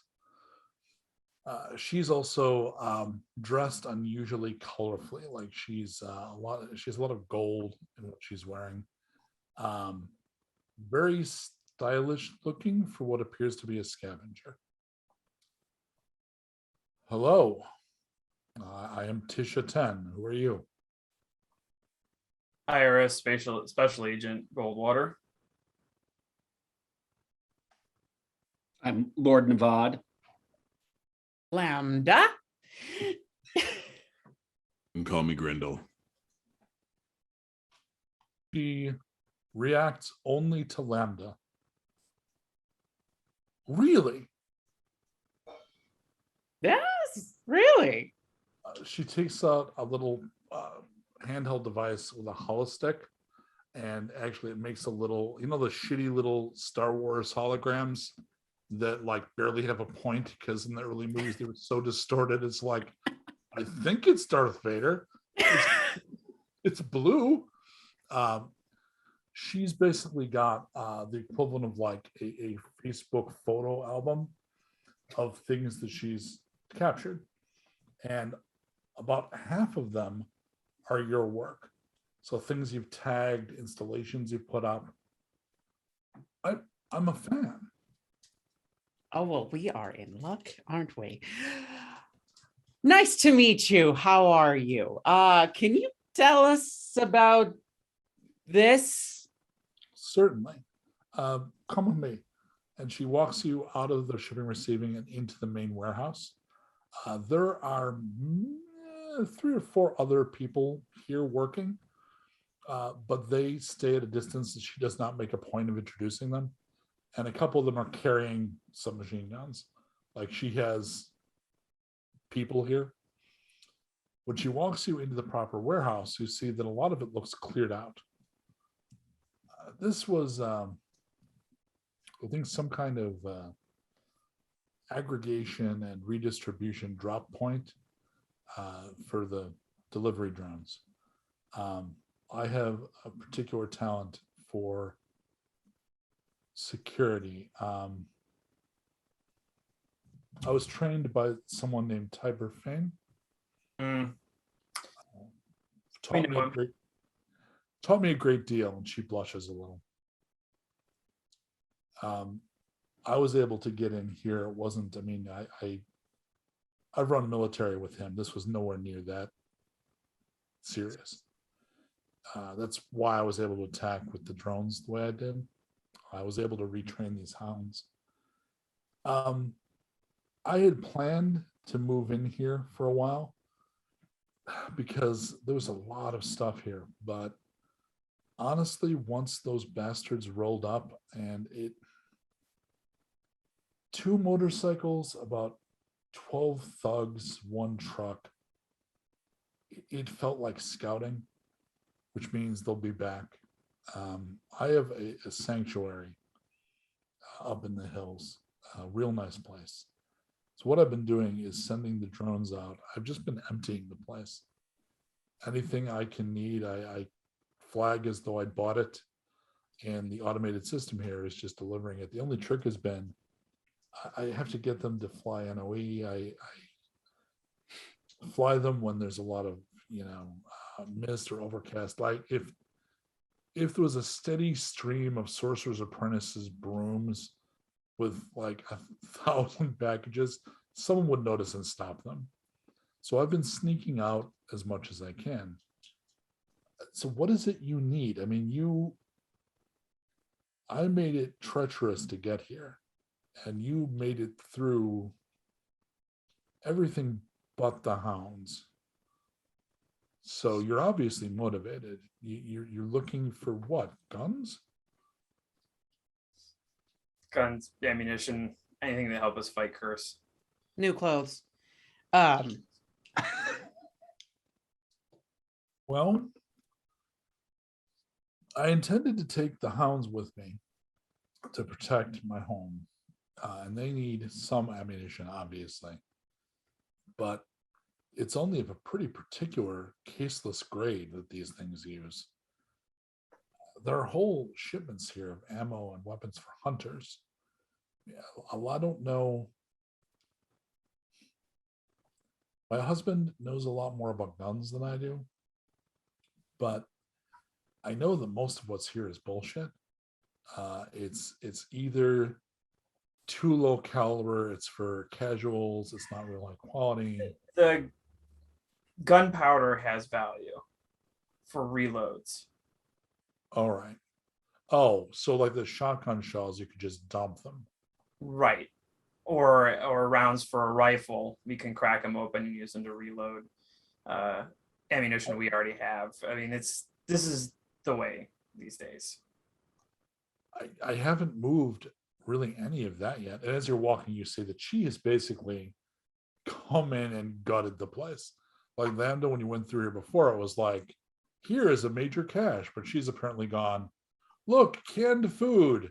Let's scan all of it as I bought it 100 years ago. And the army of drones has been like, okie dokie, and they just fly it off for her. So I mean, I'd ask what's in it for me, but honestly, there isn't all that much I need. This place supplied me. I'll be good for a while. You have the truck. I mean, I could certainly. So our arrangement is not entirely dependent on this, but I do have to ask, Lambda, could I possibly employ you for a while as an interior designer? I mean, if you'd have me, I could turn this place into something a lot more lively. Oh, not this. My sanctum is, I think it was a drug dealer. It's that it's the kind of place where somebody thought, if I put an infinity pool, that'll mean I have a big dick. One of those guys. Oh, heavens. Right? Like there's an entire wall that's just screens. Well, that sounds unlivable. Well, I mean, the space itself is up on a hill out of the way. It's got good, boy, I sound like a realtor. It's got good bones. Right. The arrangement of it is nice, but it needs you. I can see myself helping you with that. Well, I mean, if you all could do without Lambda for a while, that would free up a little extra room in your truck for boxes of ammunition. Lambda can make their own choice. Yeah, I mean, absolutely. I mean, we could either way. We could hold ammunition in our laps too. That's always a possibility if Lambda wants to come with us. Oh, no, I don't think you understand. Come this way. And she goes into another wing, opens it up, and there is row after row of like little hunter 22 rifle kits, home, you reload crafting kits, and then just like candy canes full of bullets. Like just picture like a Walmart shitty weapons ammunition sporting section, except make it more like inappropriately packaged firearms and shells. It's lots festive. of like very like Japanese flourish with like characters like, who are you? I'm Mr. Piercing Ammo, you know. Yeah. I'm Johnny Hollow Point. There's just more of it than you could possibly carry. You did point out, you said there were candy canes filled with bullets? Yeah. Okay, all right. It's festive. So I mean, and honestly, if you wanted to, there were trucks left here. You could load a truck and leave with a truck. Yes, that is what we'll do then. That sounds good. However, does Curse know that there's this kind of ammunition here? Or do they just think that this was a warehouse with other kinds of supplies? I mean, they may have had the same assumption that you and I did, that there might have been some stuff here. But the scouts didn't get close enough to find out. All they know is what maybe their maps told them. And they didn't get in. I mean, they only came maybe a week or so. I'm planning on leaving soon and never coming back. I'd actually planned to rig the thing with explosives. Still maybe not a bad idea after we all leave. Good idea. I'm not taking the candy canes. I'm not taking the crappy ammunition you say you can repurpose and put to good use. I mean, there's a bunch of stuff here that really isn't going to help me. With some higher end stuff, most of it I can use. Like the caseless stuff is good, but it's going to go with me for the dogs. But that's really all I'm looking for. My people have weapons. Well then, yes, I think we'll load up a truck and some in the battle wagon and head back north. And Lambda, of course, you make your own choices. You're an adult. Thank you. Well, I don't know that we would have survived the trek here, so I'm reticent about our chances heading back without you, but it is your choice. For very long. It's just sprucing up a place, putting things here and there, maybe finding a new outfit for this guy, and I'll hook up with you all again another time. Our bones may decorate the marsh before then, but it is your choice. It is. Everything's a risk. She says to Lambda, I can give you a map to the sanctum, assuming I have your word that no one else will use it. And when you're I done- wouldn't share privileged information with anyone. Then when you're done with them, I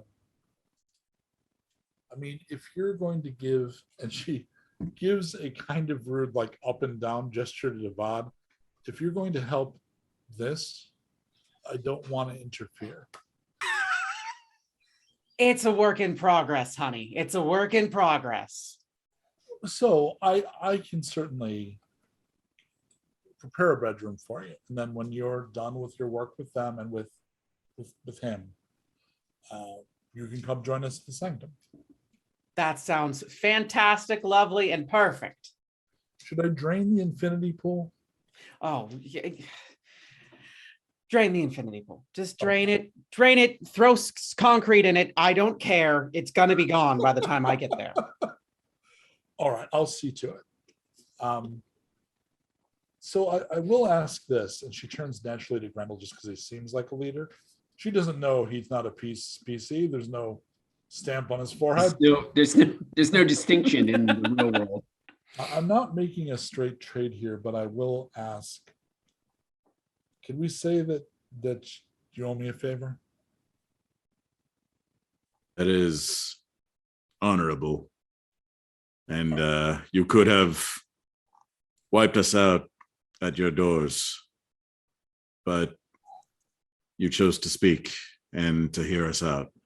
And for that, at least, yes, if there is ever a boon I can grant you, it is mine to give, and yours to claim, and ours to claim between each other, and that is the way of honor. So close. So close, you had it. And in the ways of the people who trek this land, Oh, I love we you. come together as the tree comes with the vine. And Now we know why he's not a leader. So close. The group has moved away to go get the truck, and he lost track of it, turns around. There's no one standing by you anymore. consider the lilies of the field. All right, so she's clearly making a point of like not fully introducing you to her squad. She just kind of waves them off, and she indicates that shelf over there has got what I need. It's already tagged. I figured out pretty quickly that the tagging scanning gun. So we don't even have to load it. The drones are just going to automate it. There's a watch out, and there's like little wheelie tready things that will come by and do the unloading, and then take them to the second floor where there's a drone like copter pad, and then they're lifted up. It's like, yeah, all I had to do was it's kind of like wedding shopping for like a wedding registry. I had to just go ahead and mark what I wanted, and it's going to be gone pretty soon. But anything here that's not marked like that, you're welcome to take. And there's some manual dollies at the end of the hall there. So does the party start unloading large amounts of mediocre weapons and mediocre ammunition into a truck? Yes. Absolutely. Yeah, some of it is just fine. I mean, the shotgun shells are probably fine. Yeah. But there's a lot of bullshit. And the other problem is it's not packaged for people who are really into firearms. So it's not like you can get a big block of bullets. It's all in bullshit. It's like this one has individually wrapped bullets, like just the amount of extra packaging is Myrmidon's like that. Everything, if you order a sandwich from Myrmidon, it's in a vacuum packed bag in a cardboard box, and another cardboard box with a Mylar sleeve over it. Yeah, the packaging is as important as the item, if not more. Yeah. So Right. yeah, like inefficient, but those boxes the bullets come in look amazing, and the candy canes look super professional. Yeah. They're cool. It's an aesthetic. Yes. It's festive. And the weird upside, because you're post-apocalyptic, is when you dump out the candy cane, those bullets are well preserved because they've in 3 levels of packaging. Yep. They might have otherwise been all grunged up and shit, but they're Merry Christmas to me. So you load up, which takes you, you're going to actually have to sleep here because it's going to be night before you're anywhere near loading that damn truck. She'll come by to check on you. And while that's happening, you'll occasionally see these drone things like loading up some of her shit. And she says to Goldwater, I noticed you reacted when I mentioned Tiber's name. Yes. Are you acquainted? My friends know him. So I know him by reputation. We've worked with him, but I haven't worked with him directly. All right. It's interesting because he's both a good and bad reference. I love the man, but he is trouble front to back. That's what I hear. All right, just curious. We were together for a while. Mm-hmm. Well, do you want me to pass along a message to him if we see him?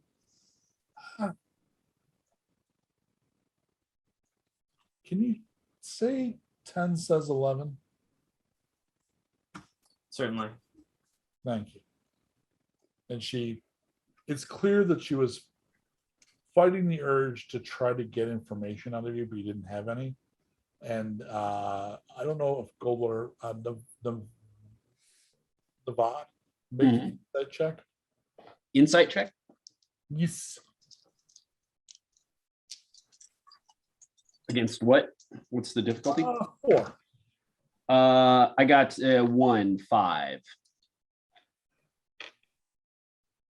She seems very curious for information about him, but doesn't really push it. Okay. And she goes and checks on our men. The night passes without problems. Lambda, you're able to check, certainly with your host's help, for stuff that you might want, and you discover that it's already all been sent to her home. Disappointing. Well, you can. She points to the screen. You can have that, and she swipes and anything you want once we're there. Feel free to go ahead and restock. Appreciate it. I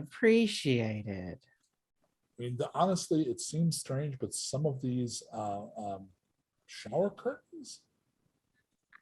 I mean, there's a whole line here of shower curtains that were cloth that were lined, but look at these patterns. I could do something with this. I could do. There is still hope. There is hope here. Next morning, she actually has microwave breakfast for everybody.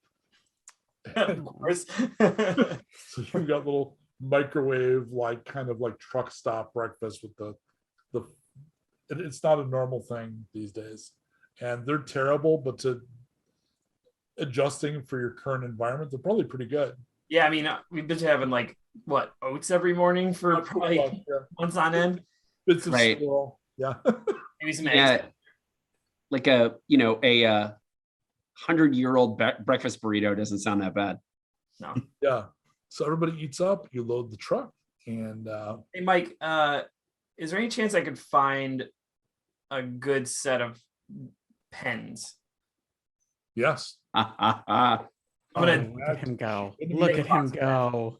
She didn't take all of it either because there are gift sets that were for dad, and some of them she took a couple for her husband, but Yeah. there's a section of you literally walk into a section labeled dads and grads, and there's whole rows of desktop golf courses and pen sets and shit like that. Yeah, totally. Yeah, like a high quality Oh yeah.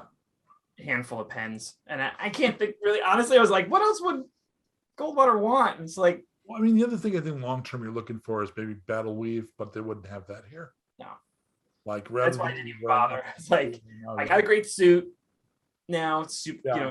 super awesome. pens, some nice new pens would be great. That's all I can think of. So I'm going to grab some nice new pens and head back to the truck. I have no idea if I'd be able to find them or not, especially ones that would fit my giant troll noggin. But like maybe like novelty sunglasses or like some like oversized like kind of steampunk goggles or something I can wear and look really cool. Because like I think I would look good with those. I've never owned a pair, and I think you'd literally find them in the Halloween section, and there's steampunk. I don't think that craze ever quite faded. So you can get they've got like the stupid gears hot glued to the side. But they're So still good. nice goggles. So good. Yeah. yeah, just to like wear them. Yeah, he kind of like puts them on and is wearing them around his neck. When he comes back to the others, but as soon as he's back in the truck, like, yeah. I did think of one other practical thing, Mike, and I think I grab as many as possible, which is shoes and socks. Because I know the folks at Bastion are really good at making, and repairing boots. I mean, it's part of their deal, but new clean shoes and socks are like massively important. And also if you can alternate shoes, it saves on the wear and tear on the one main pair that you wear. So I was just like, oh, if we can get like a pallet of shoes. Yeah, there's certainly some here. She's grabbed some of it because she also thought of that as something to trade as opposed to some of the other stuff. But she's certainly willing to like, you can take some of that. Like my people have shoes. I'll take that. We can deal with dirty underwear. But it's more important, man. I was just But thinking, should we about, have to? how much walking he's done and probably like gone through a couple of pairs of boots in this time. And you're absolutely right. Like the socks thing. Oh my God. Yeah. Nevada, is there anything that you need out of the warehouse of the damned? Even though he doesn't really have a way to play them. Nevada likes the DVDs and Blu-rays that you would find at like various, places. So as like weird arcane tomes to previous eras. Also, he's kind of hoping that Lambda will identify some new swag. So I'm kind of following Lambda around. So we've already kind of set up that CD, DVD kind of things are kind of to this world, even retro. Yeah. As VHS was to us. Right. So the equivalent is like the retro future ended up being like those little mini players. Yep. Remember those stupid little cartridges of the micro cassettes? Yeah, the mini DV stuff. I love those. Fucking terrible idea, but for a while it was the hotness. Yeah. Players. Yeah, that shit. So you find like remember the little mini hits that had the clips in them and it would be half a Britney Spears song? Oh yeah. Okay. There's whole bins of that shit.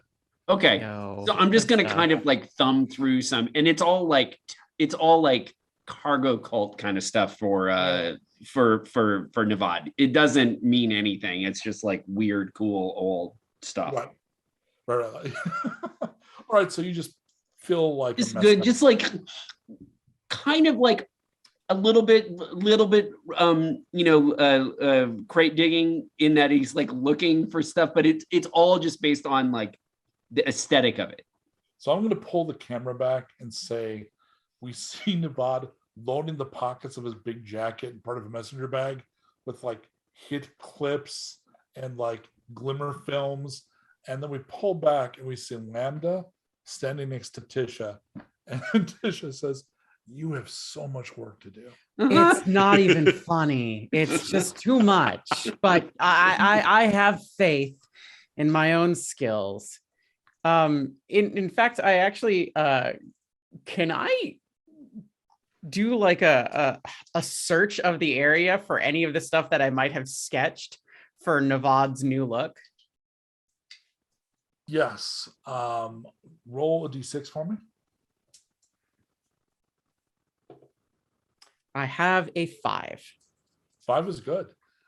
You come away with a small cart full of stuff to take pieces of, like a couple of big broad belts, a couple of raincoats that you can cut down and recontextualize, something for the lining. Yeah, you got like a whole, like you just had a drunken day at Joanne's. Amazing. Fantastic. Okay. Good. Joanne's, that was an album, right? Was that the Pixies? Sure. All right. So she wishes you well and says to Lambda, I will see you soon. Yes? Very soon. So who's going to drive the truck and who's going to drive the truck? I can drive the truck with all the stuff on it. And then one other thing, Mike, and this I actually want this to be determined later, but I'm gonna grab something, a small gift for everybody on the team, on the regular team, and then I'll give it out when I see them. For sure. Like, so we'd see from a distance Goldwater like walking the aisles and just picking something and putting it in a bag. Yeah, that's fine. Cool, thanks. All right. Yeah, I'll drive the truck with our supplies on it. Off you go. All right. So I'm assuming at this point, Grendel, are you going to drive your own truck? Unless Navad can, if we feel safe enough without me on the gun. How are you feeling, my lord? I feel like I should probably drive and you should take the gun, especially considering we'll need to protect Goldwater's rig. I agree. Should we be in front or behind? We should probably be behind. Yeah. Is there a way to should Lambda have gone with Goldwater then? That way we split the crew a little bit. I think so. I like that. And that way we have like 2 gunners. Yep. A gunner with each convoy as well. Mhm. Do we have a way of communicating between the 2 trucks? Do we have walkies or any kind of? No. Although it's a warehouse. I mean, you can get a kids communicators, both with K, like kids communicators, Captain Kids Communicators. Yeah. Yeah, if we have a concept of what like those are and would do for us, then yeah, Not like great. They're like the hard shell bubble pack. yeah, Like, they reach about 30 feet, but if you're right next to each other, you're fine. Okay, They're not great, but they're better than nothing.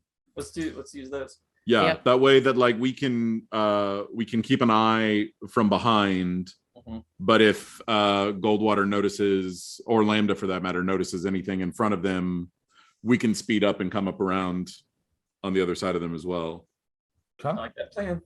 As you're pulling out, you see that the signs below the balloons now read "Good luck." Oh. Give like a hail and yeah. And you pull up and out and begin to make your way back through the marsh and back up to Bastion. I need a drive roll from the 2 drivers. Okay. And it's going to be against only a 3. Okay. I'm a drive of, hold on. Is that 3 or better or above a 3? Anything 3 or better scores. I got a 3 and a 6, so I'll roll it again, and a 2. So I got that would be 2 successes then. And that's so 2 scores is a success. Okay. So you're good. 2 also? Oh, 3. 3. So that's exceptional. So no problem. So you begin to pull out and gradually we'll be making your way out of the marsh. But again, you have to go through the marsh. So you're going to go back to putting the damp cloths over your mouth. Navad, you've never really recovered from the nausea. Like overnight, you feel a little better after resting the night, but it's still, you need to get someplace. Like they didn't have AC running or anything. So it was still pretty shitty. Pretty dank and gross. Yeah. You need to get inside somewhere nice and dry and spend a couple of nights just recovering. Off you go. All right. So I need Kdin, to roll a d6 for me. Low is bad for the party. High is good. I feel like you're picking on me because I've been rolling well tonight, and I don't want to jinx this. Yes, that is precisely what you're doing. 4.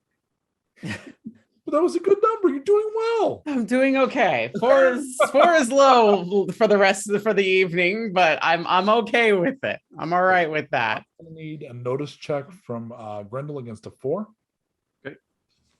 My notice is, I think,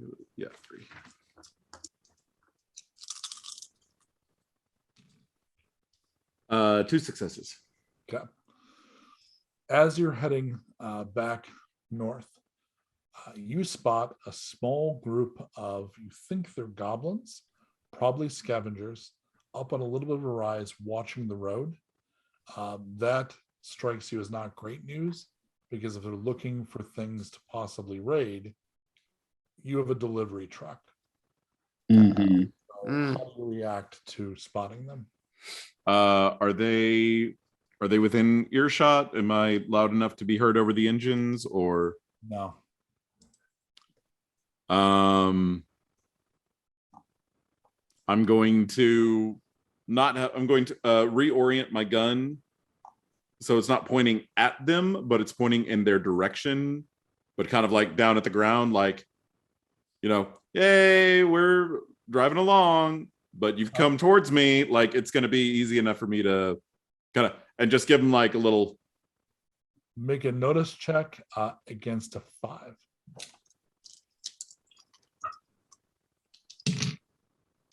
Let's see. Roll a 6. So, okay. 1 success. They drop down below whatever they're hiding on. You don't see them. Only 1 success, so never mind. So they drop down and you don't see them anymore. Do you let anyone else know what you saw?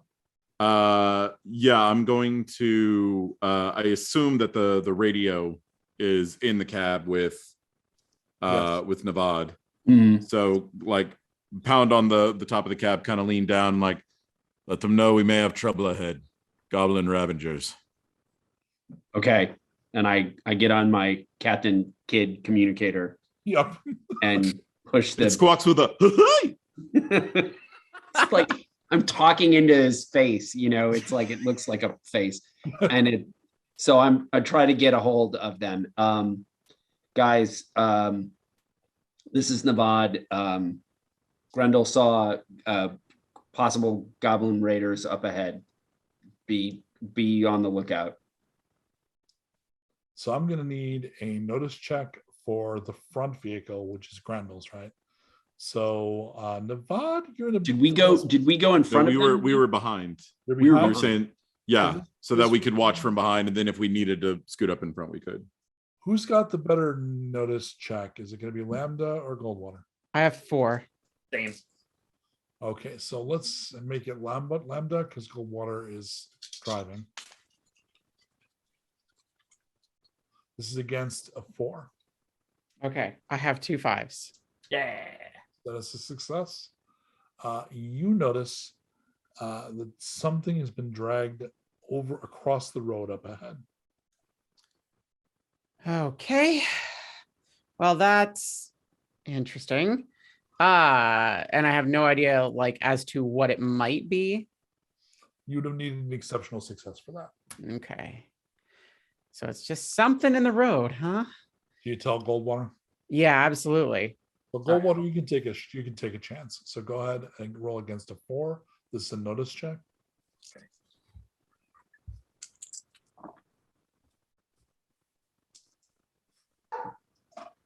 Two. Yeah, you see the same thing. There's something dragged across the road, but it's hard to see what it is. I'll However, slow it. kind of quick, and you're in a truck. So if you wanted to brake, you'd have to start soon. Yeah, Otherwise, no, I'm gonna start. you're going to stop right away. Well, I'm gonna definitely slow down until we can crawl towards it. Okay. In back, Grendel, give me a notice check. Okay. Actually, don't, because you're wearing sound canceling earphones that would make this rough. Navad, do it.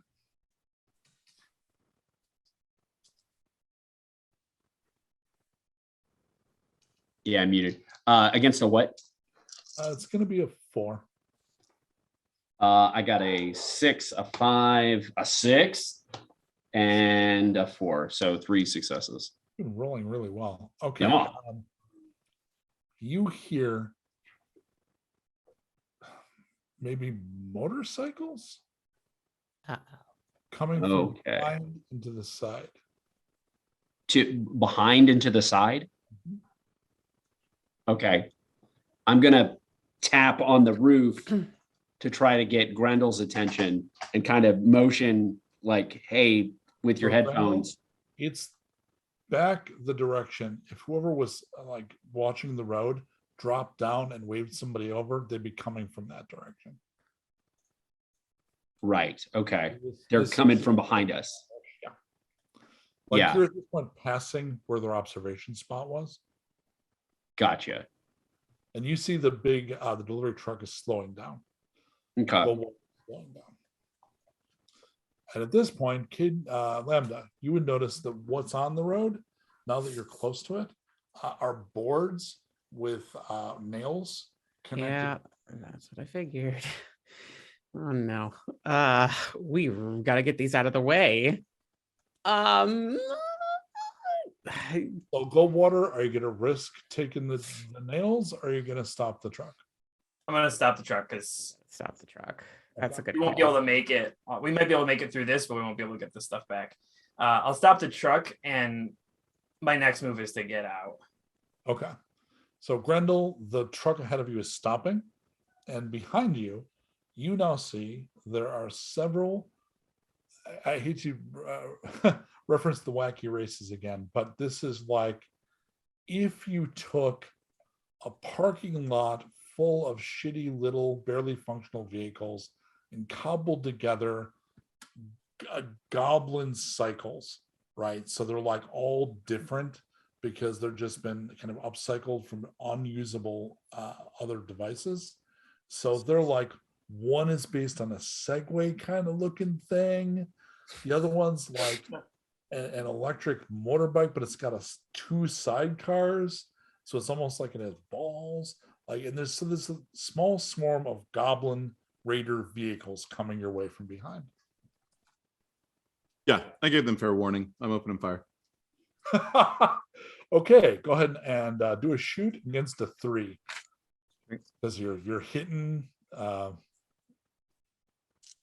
little vehicles. You should be fine. Okay, you said against a 3. Yep. Okay, and let's see. That's 1, 2, 3, 4. Okay, that's 5 successes. Woo. Okay. Roll your No. damage against a 4. And 6 dice for damage. Okay, and remind me on the damage what I'm rolling for. Same, you're looking against a 4, so every die Against that gets a 4? 4 that Okay. is 4. Okay, so I'm sitting at 2 right now, but I hit a 6 too. So 2 successes. Okay, and that's going to be times your power, which is 4, so 8 more points, and that vehicle explodes. So turn around and hit the autogun, and brr, brr, and one of the little vehicles goes boom. Navad. Okay. Boy, I'm not in a. I mean, I've stopped the vehicle, obviously. Or wait a minute, I haven't stopped the vehicle. You have not.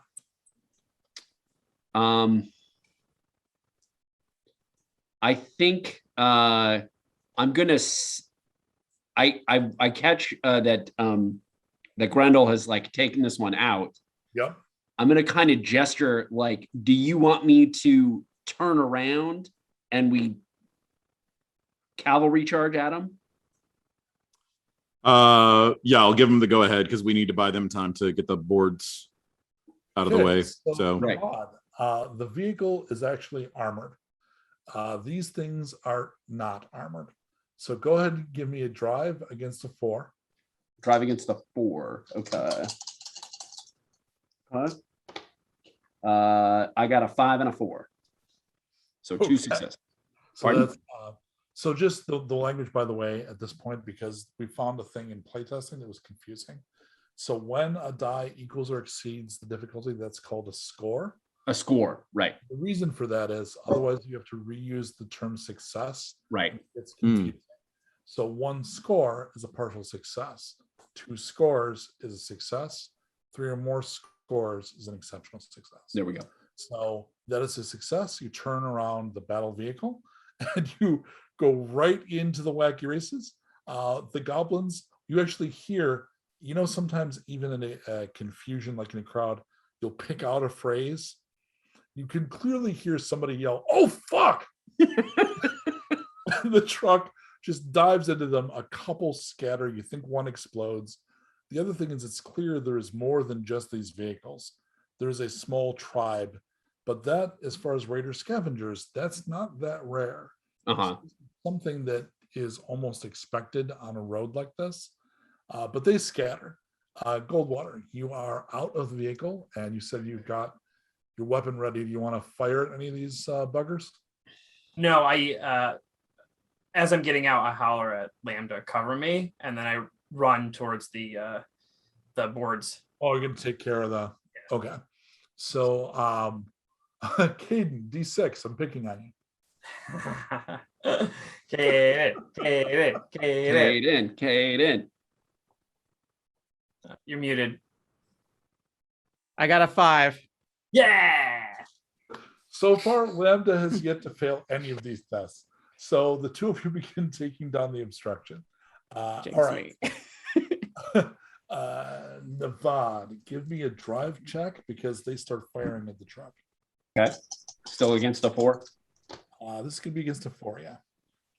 Just so that I can use it, I have a feat called "You Got This." Yes. And I'm trying to say it's based on my leadership. I'm trying to see. Let me just. I get to add a die to your roll, but you've already got. Okay. I in fact got this because I had 3 scores, which would be exceptional. Exceptional. All right. I just want to use some of my feats just so I can. They start firing at the truck, but Grendel's done a good job, and his men, of armoring the thing up. So ping, ping, ping, ping. Also, Goblin Raiders tend to be less guns and more crossbows and spears. Like they tend to be the more post-apocalyptic, upcycled stuff. So a bunch of bolts and they're very big on things like springs from cars as crossbows. And so it's still deadly, but it's not like gunfire. Right. So you end up driving through and you look like you're attacked by a cybernetic porcupine because the side of the truck has just got all this stuff stuck to it, but nothing actually gets in. Grendel, are you going to keep firing? Yeah, if they're still coming at us, or if there's things to be shot until we start moving again. I'm going to invoke making rolls and role-playing games are for when the outcome of an action is uncertain. I'm going to say, given what's happening in the rolls you've made, Grendel turning around with a minigun is not an uncertain outcome. So I'm going to have Jordan T. Maxwell describe what the minigun does to the approaching poorly armed and armored goblins. So yeah, as I'm kind of like from my perch, I can feel kind of how Nevada's handling, and this is my baby, this is my truck. So I know how it handles, and I kind of feel the slight shifts in it. So I bear down on it and kind of lean into each of the turns so that as he's driving into them, I'm swinging around and strafing across their numbers and just bursting them one at a time, not even going automatic on it, just swing. Not wasting the extra. We came to get ammo. I'm not wasting ammo on any of it. So it's just I'm taking sniper rules on this: 1 shot, 1 kill, and just line it up, and just each of them. Are there exceptions though? Are there any Because I've heard 1 shot, 1 kill. There are no exceptions. If okay, also if there's a little kid goblin out there playing stickball who happens I'm being a dick. The ad for the sniper movie was 1 shot, 1 kill, no exceptions. Oh, I didn't even know. No, just the rule for snipers is one shot, one kill. Like I was. Totally. He is not an American sniper. He's just a really good shot. Yeah. I love the idea that that's all kind of done in slow motion. They're like pop, pop. This is where Flight of the Valkyries comes in, Shannon. Right, there we go. Yes. There we go. that are Ode to Joy. Either one. Take or your pick. Walking on Sunshine by Katrina and the Way. There That we go. also works, yes. Because don't it feel good? It really does. It really, really does. So I warned them. I gave them fair warning. You did. They flee. So Navad, you bring the truck back around Yep. and you see that the other truck has already begun to move again. Okay. Because the apparently thrice blessed Lambda and Goldwater have cleared the road and have taken off already. They took like 2 rounds. So it's not barely inconvenience again.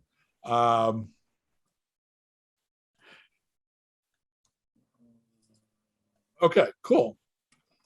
So that resolved, they give up. They see that it's like they haven't decided with their leader, like it's a whole truck, there could be anything in there, or it could be nothing.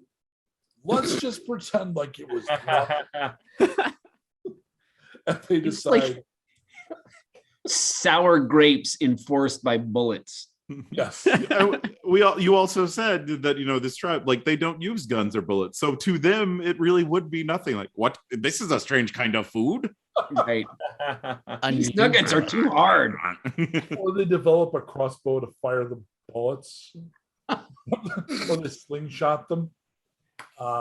That would be polymorphously perverse. I love that. All right. I think there's a Captain Kids communicator version of that gun that you just put a bullet into and it just pull it back and it launches it with air pneumatics. 4 hours later, in the late afternoon, you pull into Bastion. Bastion has the second wall around it. It's very well armed. There's the watchtower up above with the permanent gun in it. I believe at this point, Eric is probably in that position, manning that station. And you see that the Beowulf Battalion has returned. And as you park the vehicles inside the gate, Reigert comes running over to Grendel.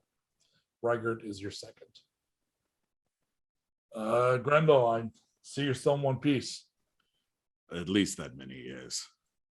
Let's hope that truck is full of something useful, because I have less than great news. Deliver it to me. Kirst's men are on their way. We knew this would happen. At least we No, returned before their arrival. But not next episode.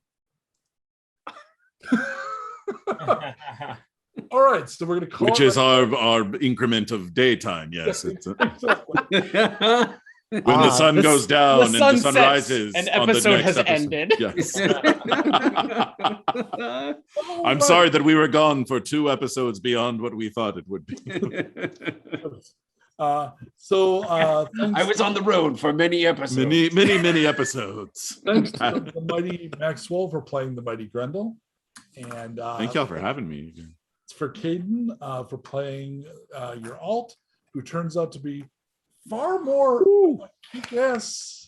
MVP. Listen. skills. I can't wait till Hannah gets back and we're back in true form and I roll a bunch of ones and everything's bad again.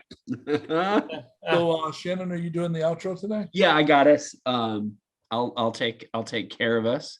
Oh, look at that. Oh yeah, there's bad stuff. Hey, so I guess it's me. Am I up? We just want to make sure, like we always do, to give special shout out thanks to our guest, Mr. Jordan T. Maxwell, who will be joining us next week for, I guess, part 2 of this. I don't know what part 2 looks like, except for that we know that it's an episode coming up. We want to thank our technical director, Colt, Joyce, Brett Grimstad in the chat, keeping our lore. We've got our moderators and Andreas Fabus, our fabulous German narrator at the top of the show. Cats and kitties, thank you all so much. And we will see all of you in the wasteland.